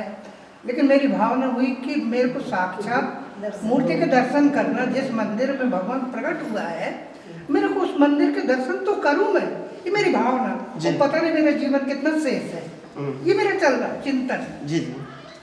फिर मैंने राकेश भाई को फोन लगाया, राकेश भाई ने फिर मेरी व्यवस्था की सडनली। ये लोकेशन यहाँ आने का मेरे को कुछ नहीं मालूम। Yes yes. फिर उन्होंने व्हाट्सअप कर के कैसे सेट करा कर, फिर अब देखो तीसरे पंकज भाई को, पंकजनाथ जी को, मेरे को टर्निंग पे जो दुकान है उन्होंने यहाँ तक कि दादा भगवान का पोस्टर लगा के मैं बोला चला जाऊँ। मेरी बेटी ने इसको कर दिया, मैं चला जाऊँ। समझ गया। लेकिन मेरी भावना थी, भाव जो था इमीडिएट कैसे अनुभव में जो आज मेरी भावना थी मेरे सजीवन मूर्ति के दर्शन करना, मैं धन्य हो गया। जी मैं धन्य हूँ। ये किताबों की बात नहीं है, ये अनुभव की बात है। वो ये मेरी मिसेस बैठी हैं, पूछो वो आ गई साथ में। अब ये मेरे हर सत्संग में कहीं भी जाऊँ कुछ भी, इस खट से मेरा सहयोग करती हैं। बहुत अच्छा। हर मामले बगैर बुद्धि लगाए, बगैर कुछ किए, हाँ जहाँ आप चल रहे मैं चलती हूँ बस बस। तो मतलब मेरा जीवन तो कृतार्थ। तो मेरी भावना थी, अब पता नहीं आप कहाँ कनाडा में, यूएस में, वो ये सब हुआ कैसे, संयोग वो देने वाले जो संयोग है। तो ये अनुभव सिद्ध होता है। आपकी वाणी तो मैं सुनता हूँ और मेरी प्रार्थना में आप शामिल रहते हैं जी, आप शामिल रहते हैं। तो इसमें अब कहने की क्या बात है, बात अनुभव की है। जो अब इस अनुभव से और कौन सा अनुभव चाहिए मुझे, जो है मिला वो मिल रहा है। अब मुझे संशय नहीं है जी। कहीं से संशय नहीं है। नहीं, मगर मेरा आपको एक सिंपल प्रश्न है कि जन्म से लेके जैसे आप बड़े हुए 18-20 साल के मैच्योर हुए और अभी तक आपने बहुत सारे शायद किताबें पढ़ी होगी धार्मिक, शायद साधु संत सन्यासियों को मिले भी होंगे। इतने सारे लोगों को मिलने के बावजूद और इतनी सारी किताबें पढ़ने के बावजूद भी आपको ये विज्ञान में कैसे इंटरेस्ट आया, वही बताओ। वो इंटरेस्ट ऐसे मैं सोचता था कि वास्तविक परमात्मा है कैसा। जब स्वामी जी ने 6 तत्वों की बात की तो 6 तो ठीक है, एक जड़ हो गया, 4 गति सहायक हो गए, 5वें चेतन जो इनविजिबल है, और बाकी ये सब दे दो। आपका सत्संग सुन के फिर मेरी अंतर्दृष्टि वो चाहे खुल नहीं गई। अभी प्रयास यही है कि जो दृष्टि है वो परिपक्व हो जाए, बस दृष्टि है, और मेरा दर्शन जो है वो खुला हो जाए, वो दृष्टि के ऊपर आ जाए, वो खुला हो गया। फिर कहने की नहीं, ये विज्ञान तो आपको समझ में आया। हाँ। मेरा प्रश्न कहाँ था कि आपको इतनी सारी किताबें पढ़ने के बाद, इतने साधु संत सन्यासियों को मिलने के बाद ये विज्ञान में ऐसा क्या लगा कि ये सब छोड़ के इसमें इंटरेस्ट है? वो मैं कहता था। हाँ, अंतरात्मा से ये बोला कि नहीं ये ही सही है, ये ही सही है। बार बार उस चीज को जो लाइन ऑफ डिमार्केशन बोलते हैं जी जी जी, वो कि नहीं मैं गलत किसी को नहीं बोल रहा। नहीं गलत नहीं कहने का, मैंने ये कहा कि इसमें से नहीं, ये अल्टीमेट ये मैं कहा, ये अल्टीमेट है, ये विज्ञान अल्टीमेट है, ऐसा मेरा मानना है। जी जी, जितना समझ सका। यस। तो खैर मैं तो धन्य हो गया। 4 बजे और मेरे को लोकेशन यहाँ है, मैं तो बेटी के यहाँ आया हूँ। और ये आप कहाँ के रहने वाले हैं? MP का हूँ मैं। मध्य प्रदेश। और मध्य में कहाँ? इंदौर? मध्य प्रदेश में पिपरिया पचमढ़ी हिल स्टेशन है, नियर इंदौर और भोपाल। भोपाल। मैं ये साल शायद आऊँगा तो सही। इंदौर तो आने वाला हूँ। हाँ अभी आगे का प्रोग्राम नहीं मालूम, पर अभी तय नहीं हुआ, शायद अप्रैल में आऊँगा नहीं कोशिश या तो मई में आऊँगा, नहीं मालूम, पर आऊँगा जरूर। नहीं मैं देखो क्या हुआ कि कैसे आप बेंगलोर में उन्होंने बताया कि 3-4 दिन प्रोग्राम है। मैंने कहा नहीं तुम मुझे तो दर्शन करना, प्रोग्राम तो सही है, मुझे जिस मंदिर में ये भगवान प्रकट हुआ उस मंदिर के साक्षात मूर्ति के दर्शन करना है, मेरा उद्देश्य ये था। बाकी तो ठीक है। और दूसरी बात, आपको कोई पहली बार आए हैं, कोई प्रश्न करना है तो कर सकते हैं। नहीं अगर कोई संशय है, बस अब दृष्टि कैसे परिपक्व हो, बस इसी मार्ग में आपका जो भी मार्गदर्शन है वो मुझे मिले, ताकि मैं उसी पे चलूँ आगे। दृष्टि परिपक्व उपयोग से होती है। उपयोग का मतलब यूज, उपयोग का मतलब फिजिकल क्रिया नहीं, ज्ञान दर्शन का उपयोग करना, इसको उपयोग बोलते हैं। मन वचन काया से करना, उसको क्रिया बोलते हैं, उपयोग नहीं। उपयोग हमेशा ज्ञान दर्शन का होता है, उपयोग दृष्टि से होता है, मन वचन काया से होता है, वो क्रिया होती है, वो हमारे हाथ में नहीं है। हमारे हाथ में सिर्फ ज्ञान और दर्शन का उपयोग है।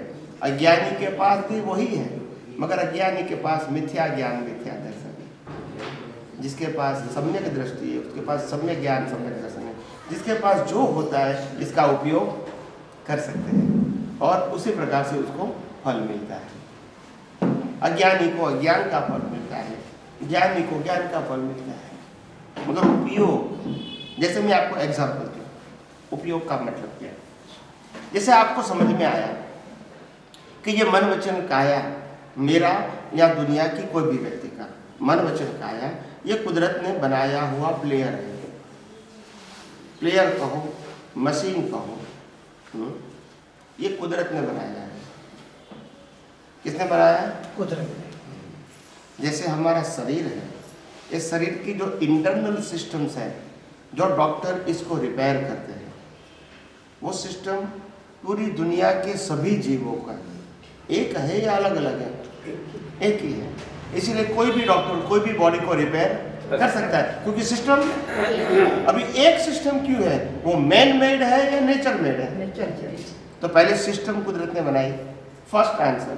सेकंड, फिजिकल बॉडी जो पंच महाभूतों का बना है, पृथ्वी जल वायु अग्नि आकाश, वो भी किसका है? नेचर। डिजाइन कुदरत की, शरीर भी कुदरत का। इसको जिंदा रखने के लिए, बॉडी को जिंदा रखने के लिए मिनिमम क्या चाहिए? हवा पानी खुराक, वो भी कौन देगी? नेचर। और हवा पानी खुराक लेने के बाद इसको डाइजेस्ट करने का काम कौन करेगा? लोही कौन बनाएगा? पूरी बॉडी में फैलाएगा कौन? बताइए। फिर उसके बाद आगे की बात करें, जन्म होगा, माँ बाप मिलेंगे, कौन सिलेक्ट करेंगे? भाई बहन कौन सिलेक्ट करेंगे? जीवन के हर संजोग कौन देगा? और लास्ट में श्वास बंद कौन करेगा? नेचर। तो यहाँ हमारा अस्तित्व कहाँ है? ये कुदरत का था, कुदरत का है और कुदरत के पास ही। हम तो इसके माध्यम से अहंकार और अज्ञान से बनाए हुए प्रोग्राम के कर्म को इनके माध्यम से सिर्फ भुगतान करते हैं। हम कुछ लेन देन नहीं कर सकते थे। आप समझे? अगर आपको 1 अरब रुपया भी कुदरत ने इनको दिया तो आपको सिर्फ मानने का है कि 1 अरब रुपया मेरे पास है, मगर ले जाने का बोलते नहीं है, मानने का ही है। और मैं भिखारी हूं, वो भी मानने का है। ले जाने का, मेरे पास बंगला मोटर गाड़ी है, वो भी मानने का, ले जाने का क्योंकि है ही नहीं। तुमको कुदरत ने कर्मों की भुगतान के लिए दिया, वो भी उसको दिया, तुमको नहीं दिया। आप समझो, तुम शरीर नहीं हो, शरीर कुदरत का है, इसको चलाने वाला भी और अंत लाने वाला भी, और इंग्लिश में उसको कहते हैं generator, operator and destroyer, GOD। और हमने गॉड को कहा कुदरत। क्या कहा? गॉड तो अंदर है, गॉड ऐसा करेगा, लेबर का काम वो करेगा, बनाने का चलाने का। भगवान तो भगवान होते हैं, ये कुदरत करती है। और कुदरत एक ऑटोनॉमस सिस्टम है जो चलती रहती है। क्या है? दिवस रात होता ही रहेगा, पूनम अमास होता ही रहेगा, भर्ती ओट होता ही रहेगा। इसमें कोई प्रयास की जरूरत नहीं है। ठंडी गर्मी बारिश होती ही रहेगी। ये सब ऑटो मोड सिस्टम है। सूर्य ग्रहण चंद्र ग्रहण होता ही रहेगा। अब समझे ना, अर्थ की कहो धरतीकंप, लावा कहो या बड़े बड़े तूफान कहो, होता ही रहेगा। यही परिवर्तन का नियम है। मगर हम कुदरत को अनुभव करते हैं थ्रू द इंस्ट्रूमेंट, मगर वो इंस्ट्रूमेंट भी किसका है? कुदरत का है। मगर हम अज्ञानता के वश इंस्ट्रूमेंट और इंस्ट्रूमेंट से जुड़ा हुआ सत्ता, संपत्ति, संबंध, साधन मेरा है ऐसा मानते हैं। और इसमें 3 प्रकार की अज्ञानता है, कर्तापन, मालिकीपन और भोक्तापन। ये तीनों प्रकार की अज्ञान से राग द्वेष होता है, कर्म बंध होता है और जन्म मरण के चक्कर चालू रहते हैं। ये सिंपल विज्ञान है। इसमें कोई धर्म संप्रदाय बीच में नहीं आता है। वर्ल्ड में पहली बार विदाउट फॉर्मेट साइंस खुला है।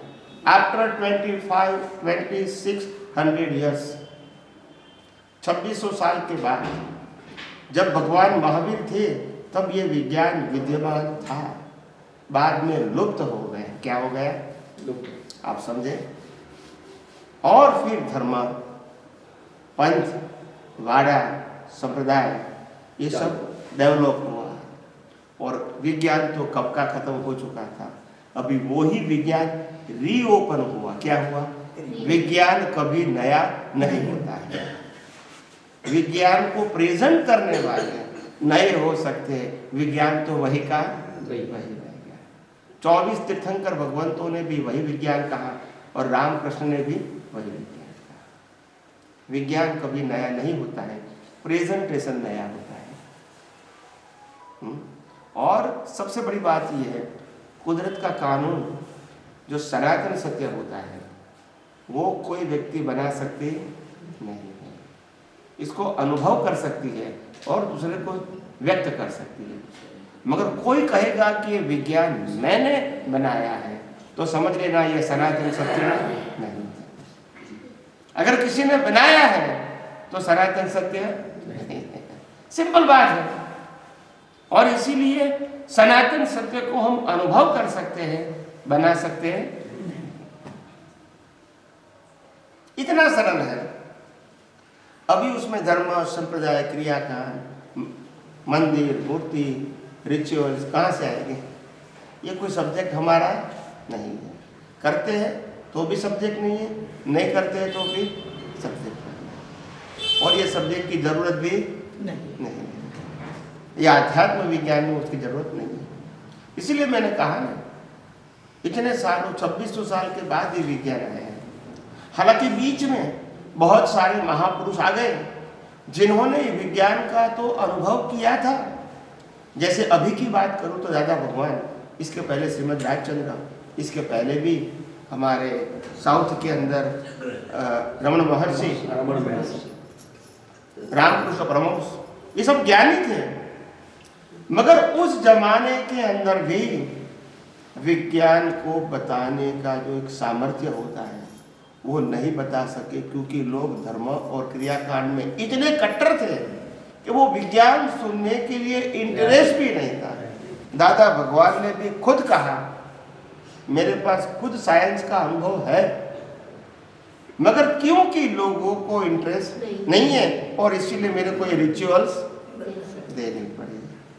और इसीलिए जब उसका अंतिम समय था, लास्ट ईयर ऑफ दादा भगवान 1987, तब उन्होंने बहुत बार कहा कि मेरे बाल के टोच जितना भी साइंस बाहर नहीं निकला। पूछने वाले ही नहीं थे। उन्होंने खुद नहीं कहा, नहीं था ऐसा नहीं था, मगर बिना पूछे कैसे किसको बताएगा? जब सुनने वाले को इंटरेस्ट ही नहीं है तो वो कैसे बताएगा? और आज इतने सारे लोग तैयार हो चुके हैं, टीवी में 10-10 लाख लोग देखते हैं एवरी डे। आप समझे? ये कुदरत ने माहौल तैयार किया। किसने किया? हमने नहीं किया। हमारी तो भावना थी कि दुनिया को यह अनुभव विज्ञान अगर अनुभव होता है तो बांटना है, बस ये हमारी भावना थी। और कुदरत ने हमको क्या दिया? संयोग दिया। संयोग हम बना सकते नहीं है, भाव कर सकते हैं, अनुभव कर सकते हैं, मगर बांटने का संयोग कौन देगा? भगवान श्री कृष्ण वासुदेव नारायण, उनको उनके पास भी ज्ञान था, वो ज्ञानी थे, मगर गीता कहाँ निकली? युद्ध भूमि पे, धार्मिक स्थल पे नहीं। और कोई धार्मिक स्थल पे कभी कृष्ण भगवान ने उपदेश दिया ही नहीं है। बोलते नहीं है, यस और नो? और ना ही राम ने दिया है।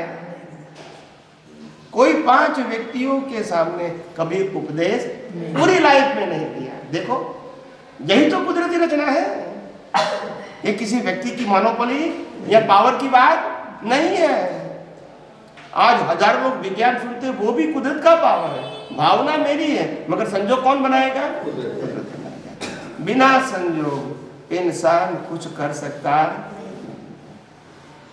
और कुदरत का कैसा कानून है कि कुदरत ने ये शरीर को श्वास लेने की भी स्वतंत्रता नहीं दी,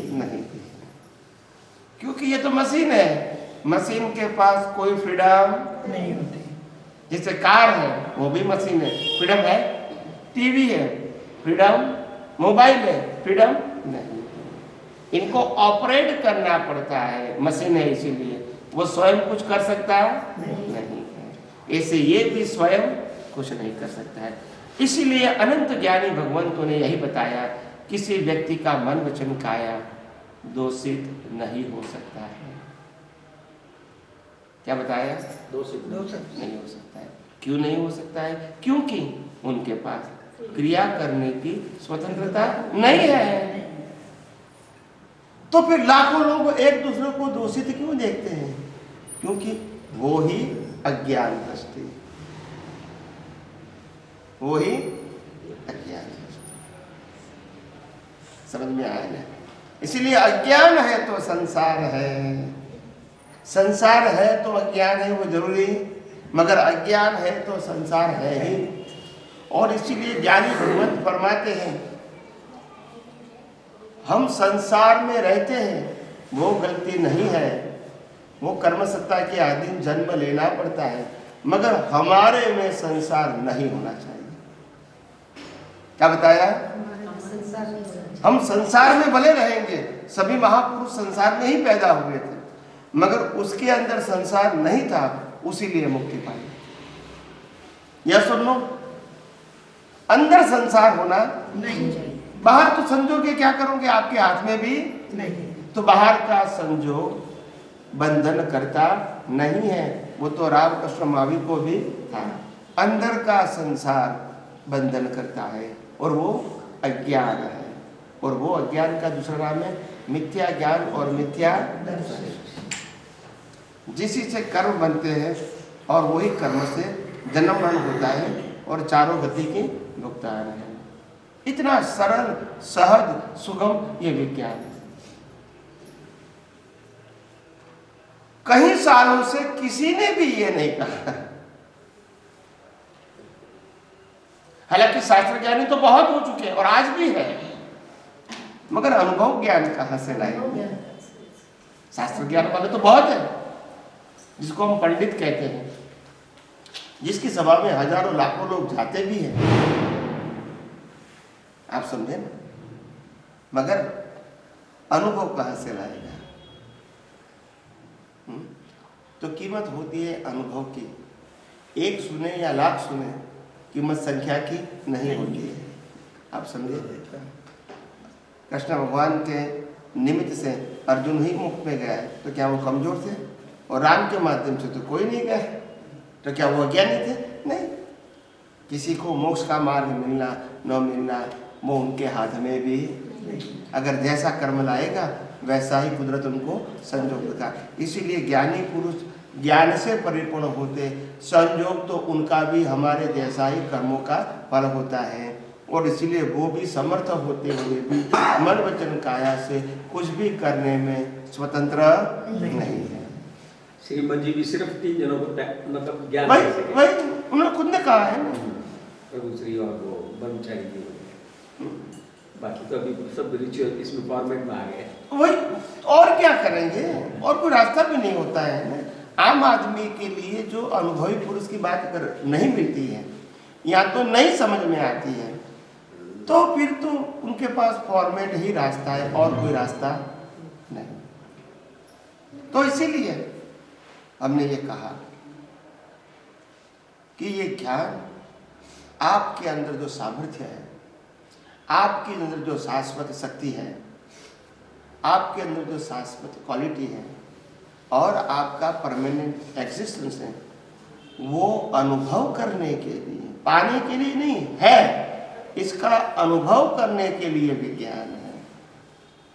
विज्ञान में कुछ पाना कुछ खोना नहीं होता है।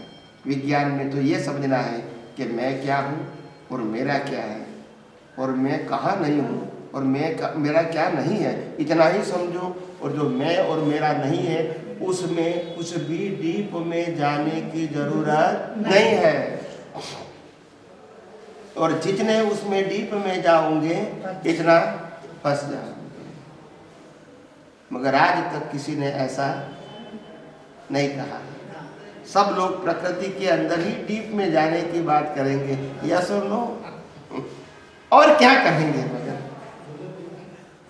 प्रकृति को अच्छी बनाने की ही बात करेंगे ना, क्या नहीं करेंगे? वही करेंगे, क्या करेंगे। और किसी को प्रश्न करना है? एक नमस्कार। हाँ, बैठे बैठे बोलिए कोई बात प्लीज। एक लीक से हटकर थोड़ा प्रश्न है मेरा कि आजकल हम जनरली ऐसे सुनते हैं हमारे समाज में, किसी को एक लड़का है, किसी को 2 लड़के, एक लड़का एक लड़की, इस तरह से छोटे परिवार हो गए। उसमें भी आजकल कुछ ऐसी हवा चल रही है कि बहुएं सास ससुर के साथ में रहने के लिए तैयार नहीं होती हैं। ऐसे जनरली शायद सब लोग जानते हैं, किसी का नाम लेना उचित नहीं है, हम नहीं कह सकते उसके नाम, लेकिन बहुत से परिवारों में ये हो रहा है। तो इसके लिए आजकल की युवा बच्चियों को इस तरह का एक वातावरण, शिक्षण देने का प्रयास करना चाहिए ताकि वो बड़ी हो जाए, शादी कर दे, या जो शादीशुदा भी है तो उनके मन में इस तरह की भावना पैदा हो कि मुझे अपने माँ बाप की जिस तरह सेवा करती हूँ, इस तरह मुझे सास ससुर को भी माँ बाप समझकर सेवा करती हूँ। एक सवाल। दूसरा सवाल, जब श्रद्धेय स्वर्गीय निरुमा जी बेंगलोर आए थे, 13 समारोह उसका सत्संग था, मैं भी वहाँ पर गया था, तो वहाँ पर मैंने एक सवाल किया था कि हम सब जानते हैं कि जॉइंट परिवार हम सब के लिए बहुत अच्छा है, संयुक्त परिवार हम सब के लिए बहुत अच्छा है, लेकिन फिर भी हम उस बात को ना समझकर परिवार टूटते जा रहे हैं। इसके लिए क्या आपको नहीं लगता कि इस तरह की वातावरण में बच्चियों और बच्चों को सबको इस तरह की शिक्षा देनी चाहिए? सबसे पहली बात यह है कि शिक्षा बड़े छोटों को दे सकते हैं या छोटे बड़े को दे सकते हैं? बड़े शिक्षा बड़े ही छोटे को दे सकते हैं। और सबसे बड़ी बात ये हो गई है, गलती कहाँ हुई है? बड़ों से हुई है। किससे हुई है? बड़ों से। आज आपको तो मालूम होगा ही, जिस प्रकार से आपकी उम्र है, आपको तो मालूम होगा ही कि आज से 10, 15 साल, 20 साल छोड़ दो, 20 साल की बात करता हूँ, छोड़ दो, इससे पहले घरों के अंदर जो परिवार में रहते थे बच्चा बच्ची बहू सब, उस समय की जो कॉमन कंप्लेंट थी, कॉमन बताओ तो, इंडिविजुअल नहीं, कॉमन, कि बहू और सास का नहीं बनता था।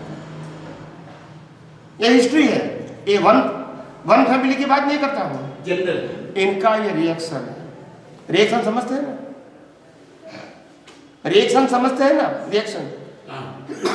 रिएक्शन उस जमाने में वो भाव करते थे इस प्रकार से। हम भले अभी तो क्योंकि एक मर्यादा होती, उस जमाने में मर्यादा थी, पसंद है या ना है चॉइस नहीं थी, तो वो चला लेते थे, मगर अपना भाव तो बदल सकते थे ना उस जमाने में। तो ये भाव का ये फल है। एक बात है, मैं ऐसा नहीं कहता हूं कि ये जो है वो सही है, मगर मैं आपको साइंस बता रहा हूं ये क्यों है, उसका मैं साइंस बताता हूं। ये जो हो रहा है वो सही है ऐसा मैं नहीं मानता, मगर क्यों हुआ उसका मैं साइंस बताता हूं। तो इसी की वजह से ये हुआ है, क्योंकि उस जमाने में उन्होंने भावना किया था कि भले ये अवतार तो हम निकाल देंगे, मगर नेक्स्ट बर्थ में इस प्रकार से जीवन जिएंगे, पर पहले से अलग हो जाएंगे। ये अनुभव के आधार से बिक डाला है, ऐसा कुछ चमत्कार नहीं किया है, आप समझो।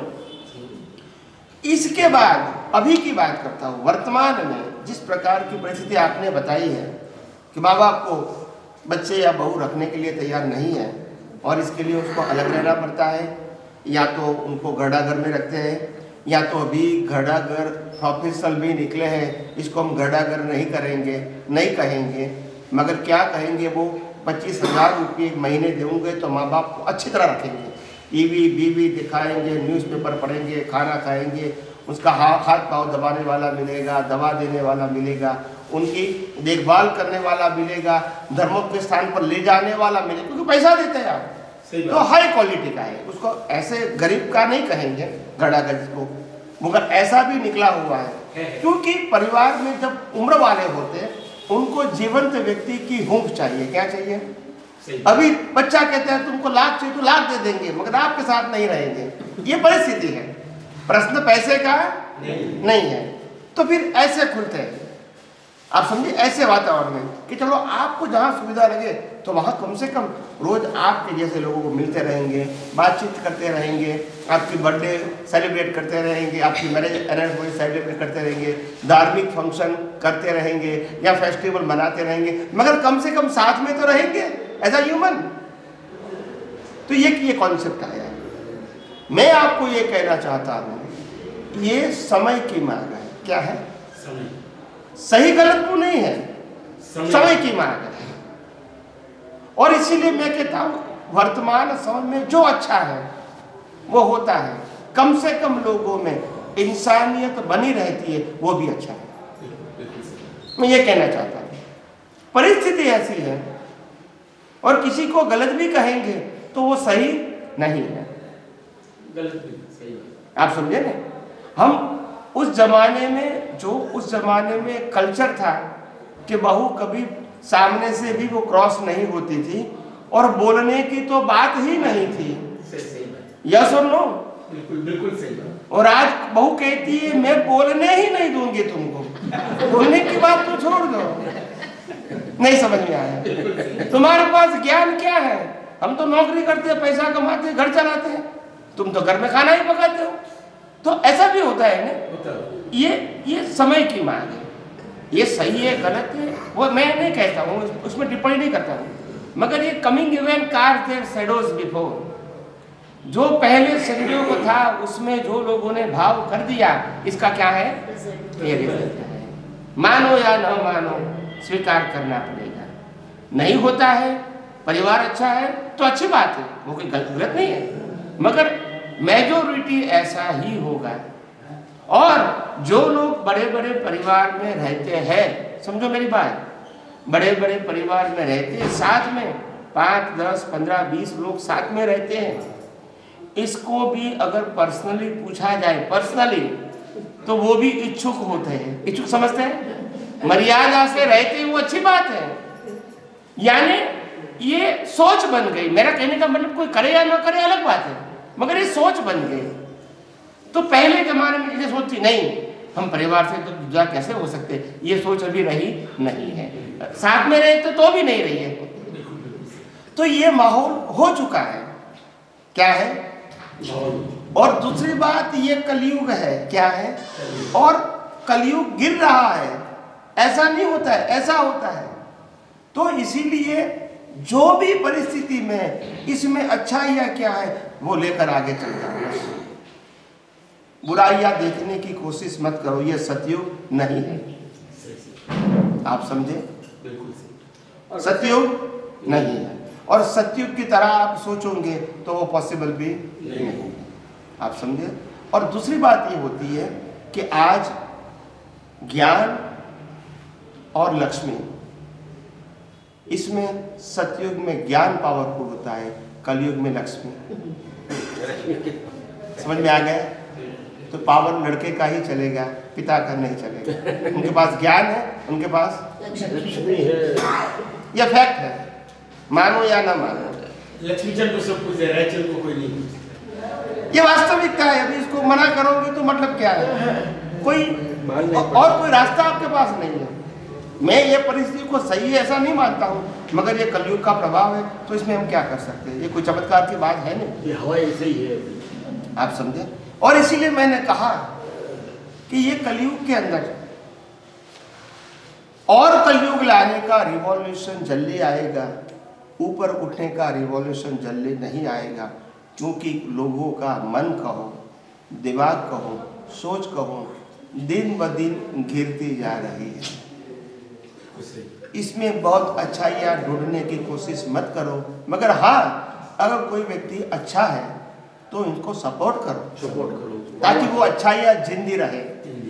मैं हम कल या परसों या हम कोची थे, तो कोई जगह पे जा रहे थे, जैन मंदिर में जा रहे थे। वो कोची का पुराना जैन मंदिर, 80 साल पुराना। तो वहाँ हम दर्शन करने के लिए जा रहे थे। जो भाई हमको लेके गए थे, तो मैंने उसको बताया कि इस काल के अंदर अगर आप एक इंसान हैं, मैं मुक्ति की बात नहीं करता हूं, भी इंसान है, कम से कम दिन में 24 घंटे में एक व्यक्ति के ऊपर खुशी लाने की कोशिश करो, किसी भी तरह। इनकी बात सुनने के बाद भी कोई खुशी होती है कि मेरा दर्द आपको बताया, आपने सुना, खुशी हो गई, बहुत होता है। कोई भूखा व्यक्ति है, इनको खाना दिया, वो कहा भगवान तुम्हारा भला करेगा, खुशी दिया, बहुत हो गया। कोई बूढ़ी व्यक्ति है, उनका 2 काम कर दिया। किसको रास्ता चेंज करना है, आपने सपोर्ट कर दिया। और अगर ये भी नहीं कर सकते हैं, तो हमारे इर्द गिर्द समाज में जो लोग रहते हैं, जिनकी स्वास्थ्य कहो, जिनकी आर्थिक परिस्थिति कहो, या जिनकी सामाजिक परिस्थिति अच्छी नहीं है, उनके लिए कम से कम प्रेयर तो कर सकते हैं। तो इतना भी करो, बहुत है। अगर हमको कोई खुशी देता है, जैसे कोई हमारा काम डिफिकल्ट होता है हमारे लिए, किसी को कहा कि भाई मेरा एक काम कर देना, तो बोला अंकल कोई बात नहीं, आपका काम हो जाएगा। उन्होंने कर दिया, तो हमारे मुंह पे खुशी आती है। ऐसा हमका हमारा भी फर्ज है, एक इंसान के नाते हम किसी के मुंह पे खुशी लाए। बस ऐसा नहीं कहता हूँ मैं धन दौलत दो, खुशी तो ला सकते हैं ना। किसी की प्रशंसा करके भी कोई व्यक्ति टेंशन में है, अपने पैसे के हिसाब से या सामाजिक स्तर पे या फिजिकल की फिटनेस के बारे में वो प्रेशर में है, मानसिक प्रेशर में है, तो हम इसको कह सकते हैं कोई बात नहीं, ये दिन भी निकल जाएंगे। परमात्मा के ऊपर, कुदरत के ऊपर भरोसा रखो, वो किसी का कुछ बुरा नहीं करेंगे, तो उसको भी एक मॉरल सपोर्ट मिलेगा। कोई चमत्कार की बात नहीं, क्या आपने कुछ दिया नहीं, उनको सपोर्ट दिया। मैं यही बात करता हूँ। Yes please. 1 मिनट के लिए आपने प्रशंसा की जो शब्द कहा है, किसी की प्रशंसा कीजिए। जहां तक मैंने अनुभव किया है, प्रशंसा एक ऐसा जहर है जो आत्मा के पतन का मूल कारण है सब। क्योंकि प्रशंसा से आदमी के अंदर अहंकार पैदा होता है कि मेरी देखो मैं कितना बड़ा हूँ। तो हमको किसी की प्रशंसा भी सोचकर, समझकर, देखकर नहीं करनी चाहिए। मैंने कोई व्यक्ति के कार्यों की प्रशंसा करने की बात नहीं कही है। मैंने ये कहा कोई व्यक्ति डिप्रेस हो गया है, कोई व्यक्ति हैंडीकैप हो गए हैं, कोई व्यक्ति आर्थिक पायमाल हो गया है, तो उनको कहो एक दिन भी तुम अच्छा काम करते थे, बहुत पैसा कमाते थे, ये भी समय निकल जाएगा, अच्छा दिन आएगा। आप अच्छे काम करते थे, सबको मालूम है, आपकी बिहेवियर अच्छी थी, सबको मालूम है, ये भी दिन है, वो भी दिन था, तो आपको डिप्रेस होने की जरूरत नहीं है। और आपने बहुत अच्छे काम किए, यानी उसको जो अभी प्रेशर है, वो प्रेशर में से कैसे भी करके वो भारा है। ये प्रशंसा की बात करता हूँ समय को देख और कोई प्रशंसा की बात नहीं करता। समय को देखकर प्रशंसा इनको एनकरेज करने के लिए प्रशंसा करो। हाँ। आप समझे ना, जो डिप्रेस हो गए, जो डिग्रेड हो गए, जो गिर गए हैं अपनी अवस्थाओं के अधीन, इसको थोड़ा उठाने की कोशिश करो प्रशंसा करके। आप यवान हो, शक्तिशाली हो, सब कुछ कर सकते हो, आपके अंदर भी परमात्मा है, क्यों आप इतने कायर हो गए हैं? हो सकता है कि परमात्मा ने आपको जो संजोग दिया कुछ अच्छा करने के लिए भी दिया होगा, कुछ अनुभव करने के लिए भी बुरा संजोग दिया होगा, मगर इसमें डिप्रेस होने की जरूरत, ये भी समय चला जाएगा। तो यही मैं कहता हूँ आपको, इसी प्रकार से एनकरेज करो। आप समझे ना? तो इंसान है कुछ भी कर सकता है। आप समझे ना? ऐसा नहीं कि सब कुछ अच्छा करने के लिए भी पैसा ही चाहिए, संपत्ति चाहिए, जरूरी नहीं है। हमारी नियत और नीति साफ है तो हम कुछ भी कर सकते हैं।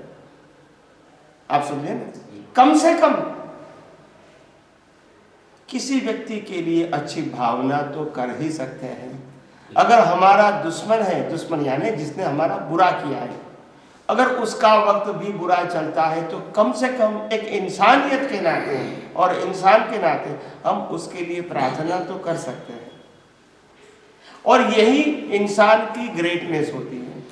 उन्होंने क्या किया वो सोचने की जरूरत नहीं है, वो उनकी क्वालिटी है, वो उस समय की बात है। आज मेरे पास क्या है वो मैं करता हूँ।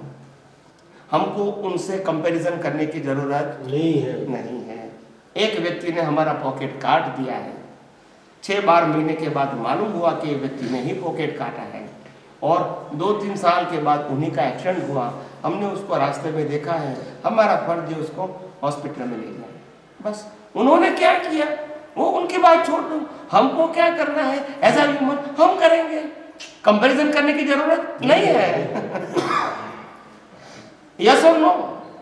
बिल्कुल सही बात। ये बात है। मगर क्या होता है आजकल के जमाने में, क्योंकि लोग ज्यादातर प्रशंसा की अपेक्षा करते हैं, और इसीलिए मैं कहता हूँ कि कोई छोटा भी काम करे तो उसको एनकरेज करो ताकि उनको इंस्पायर हो, प्रेरणा मिले।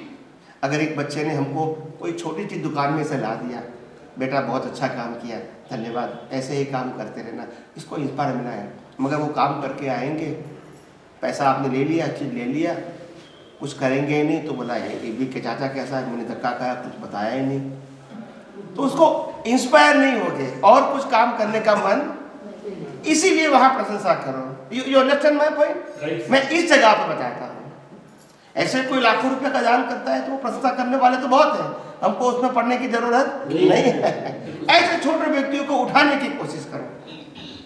आप समझे? उनको जरूरत है प्रशंसा की, आप समझो, अच्छा काम करने के लिए। क्योंकि संसार में ऐसे भी लोग हैं ये कलयुग के अंदर कि अच्छा काम करने वालों की बुराइयां करते रहते हैं, और बुराई करते करते इतना बुराई कर देते हैं कि अच्छाई करने वाले व्यक्ति कुछ अच्छाई करता ही नहीं है, ऐसा वो प्रोपेगेंडा करते हैं। तो इनको एनकरेज कौन करेगा? फिर वो एक दिन सोचेगा जाने दो, भाड़ में जाए, मेरे को कुछ नहीं करना है, ऐसा ही होगा ना। तो हम ये कहना चाहते हैं कि हमारी तरफ से कम कोई ऐसा अच्छा काम कर रहा है तो उनको कहो धन्यवाद, आपने बहुत अच्छा काम किया, कुदरत आपको और शक्ति दे। बस इतना ही बोलने का है। आप समझे ना? मैं इस प्रकार से बोलता हूँ, प्रशंसा है इस प्रकार की। समझ में आया? और किसी को प्रश्न करना है तो एनी क्वेश्चन? हाँ बोलिए प्लीज। ये जो बोलते हैं कि आत्मा में अनंत ज्ञान है, अनंत दर्शन है, तो मतलब अनंत किस दृष्टि से?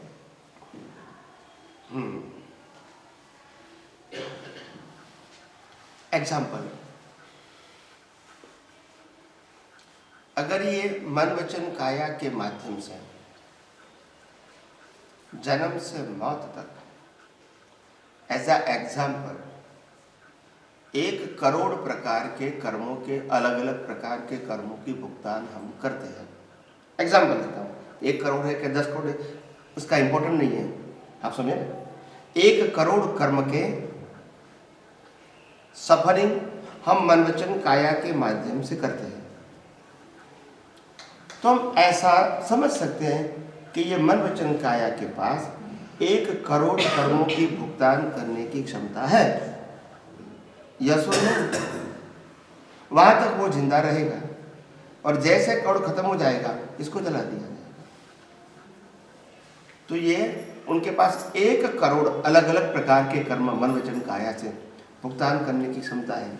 ऐसा हम मान सकते हैं या नहीं मान सकते?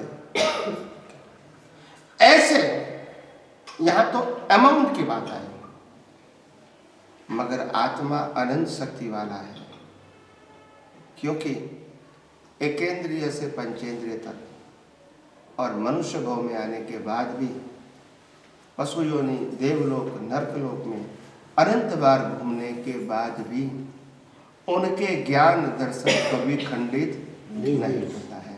वही उनका अनंत ज्ञान है। उनकी हाजिरी में अज्ञान खड़ा होता है और कर्मबंध होता है और जन्म मरण होता है। वो बात सही है, मगर ये इनका स्वभाव नहीं है। अगर आत्मा का स्वभाव ही अज्ञान है या तो अज्ञान का उपयोग करना है, तो फिर वो सिद्ध क्षेत्र में जाकर भी कर सकता है। अगर उनका स्वभाव है तो यस और नो।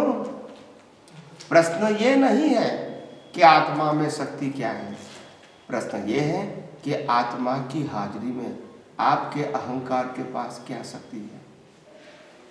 प्रकृति के साथ जुड़ना है या परमात्मा के साथ, विनाशी अवस्थाओं के साथ जुड़ना है या अविनाशी गुणों के साथ जुड़ना है, वो आपकी चॉइस है। क्या है? दोनों है, आपके सामने है। एक तरफ प्रकृति है, एक तरफ परमात्मा है। एक तरफ रिलेटिव सत्य है, दूसरी तरफ सनातन सत्य है। दोनों है। कहाँ जुड़ना है वो आपके अहंकार का प्रश्न है। दोनों अपनी जगह पे वितराग ही है। शरीर भी वितराग है और आत्मा भी वितराग है।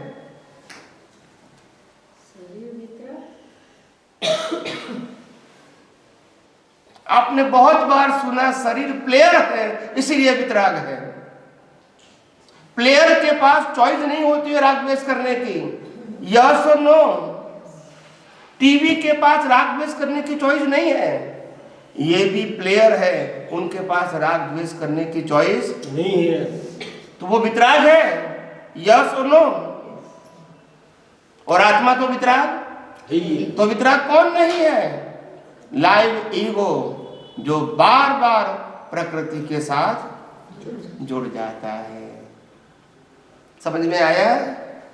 तो अनंत शक्ति वाला आत्मा तो है और लिमिटेड शक्ति वाली प्रकृति भी है, मगर जो प्रतिष्ठित आत्मा, जो लाइव ईगो वाला है, वो बार बार प्रकृति के साथ जुड़ता है मोहनीय कर्म के बस, क्योंकि उनको इंद्रिय ज्ञान के माध्यम से और बुद्धि से संसारी सुखों की प्राप्ति करना है, अनुभूति करना है। तो वो तो उनके साथ ही जाएगा, और उनके साथ जाएगा तो राग द्वेष से कर्म बनेंगे ही, और कर्म बनेंगे तो जन्म मरण तो होगा ही। इसमें आत्मा की अनंत शक्ति में कहाँ कमी है बताइए? क्या आत्मा नहीं होता है तो हमारों हजारों लाखों जन्म मरण हो सकता है विदाउट सोल? और आत्मा की हाजिरी के बिना क्या कर्म बंद हो सकता है बताइए? अगर आत्मा है तो अनंत शक्ति है, मगर आत्मा है और अज्ञान है तो आपके अनंत भाव भी है। एक शरीर का नहीं, आत्मा की हाजिरी से अनंत भाव है। यस और नो? आत्मा तो वही का। तो अनंत अज्ञान है, क्या बताया? अनंत अज्ञान है तो अनंत ज्ञान भी है। अनंत अज्ञान और अनंत ज्ञान का डिफरेंट क्या है? ये प्रकाश है, प्रकाश तो न्यूट्रल है ने, न्यूट्रल है ने, मगर ये प्रकाश की हाजिरी में हम अच्छे काम भी कर सकते हैं, बुरे भी कर सकते हैं। प्रकाश से क्या मतलब है बताइए? अगर हमने बुरा काम किया तो प्रकाश खराब है, और अच्छा काम किया तो प्रकाश अच्छा है। आप समझे? और इसीलिए हम अज्ञानता से कर्म बंद करके जन्म मरण के हजारों चक्कर घूमते हैं। तो क्या आत्मा की खराबी है बताइए? अज्ञान है तभी तो घूमता है ना। और वो अज्ञान आत्मा में नहीं है। आत्मा में तो ज्ञान प्रकाश है। वो प्रकाश का उपयोग क्या करना है? वो लाइव ईगो का काम है। या तो वो प्रकृति की वैल्यू करे, प्रकृति की अवस्था की वैल्यू करे, या तो परमात्मा की वैल्यू करे। दो ऑप्शन है उनके पास। जिसकी वैल्यू करेगा उसी का वो चार्ज करेगा। यस के नो? That's it. तो ये बात है। उसमें अनंत शक्ति है, उसमें कमी है ही नहीं। अनंत शक्ति नहीं होती तो लाखों अवतार कैसे होते हैं उनकी हाजिरी में?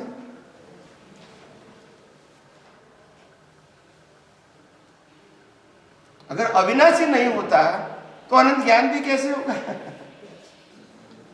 और शरीर विनाशी है, इसलिए उनके पास ज्ञान भी टेम्पररी है, अवस्थाएं भी टेम्पररी, उनके गुण भी टेम्पररी। आत्मा परमानेंट, तो उसका ज्ञान भी, क्वालिटी भी, अस्तित्व भी। तो अनंत ज्ञान का मतलब ये क्वांटिटी वाचक शब्द नहीं है, क्वालिटी वाचक है। रिलेटिव सत्य क्वांटिटी वाचक है और सनातन सत्य क्वांटिटी वाचक है। रिलेटिव सत्य क्वांटिटी है और रियल सत्य क्वालिटी है। एग्जाम्पल,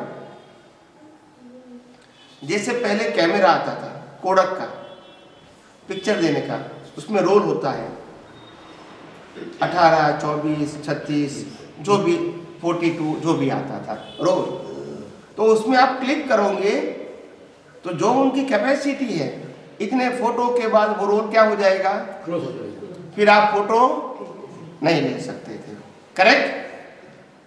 तो ये उनकी लिमिटेड शक्ति थी। पिक्चर तो लेता था मगर वो क्या थी? उनकी लिमिटेड शक्ति थी। मगर हमारे घर के अंदर जो मिरर होता है, इसमें जो पिक्चर आते हैं उनमें पिक्चर दिखाने की शक्ति लिमिटेड है या अनलिमिटेड है? तो ये कैपेसिटी है या क्वालिटी है? क्वालिटी। तो अनंत ज्ञान, अनंत दर्शन, अनंत सुख शक्ति ये क्वालिटी है, क्वांटिटी नहीं है। और संसार की हर चीज क्वांटिटी है, क्वालिटी नहीं है। और अगर क्वालिटी भी है तो वो भी टेम्पररी है। समझ में आता है? तो अनंत ज्ञान, अनंत दर्शन वो अनुभूति है, आत्मा का स्वभाव है और हमको अनुभूति करना है। आज तक हमने इंद्रियों के माध्यम से, अज्ञान के माध्यम से रिलेटिव सत्य की अनुभूति अनंत अवतार किया, यस और नो? मगर वो भी आत्मा की हाजिरी से ही, यस और नो? मगर क्योंकि आत्मा की हाजिरी से बीच में अज्ञान था, इसलिए हमने कई अवतार रिलेटिव सत्य की ही अनुभूति किया, फिर राग द्वेष किया, फिर कर्म बंधाया और फिर जन्म मरण होता गया। समझ में आया? और वो ही अज्ञान जिससे कर्म बनता है, वो ही मिटाने की बात आध्यात्म विज्ञान करता है। प्रकृति को बदलने की बात, मन वचन काया को सुधारने की बात आध्यात्म विज्ञान नहीं करता है। दृष्टि को बदलाओ, ज्ञान दर्शन को बदलो, change your vision. Spiritual science का दूसरा नाम है art of vision, art of action, thought, speech. ये हमारा सब्जेक्ट नहीं। आर्ट ऑफ विजन, दुनिया को देखने की एक नई दृष्टि जो ब्रह्मांड के सभी रहस्यों को उजागर करती है। समय हो गया है, प्रार्थना करते हैं छोटी सी।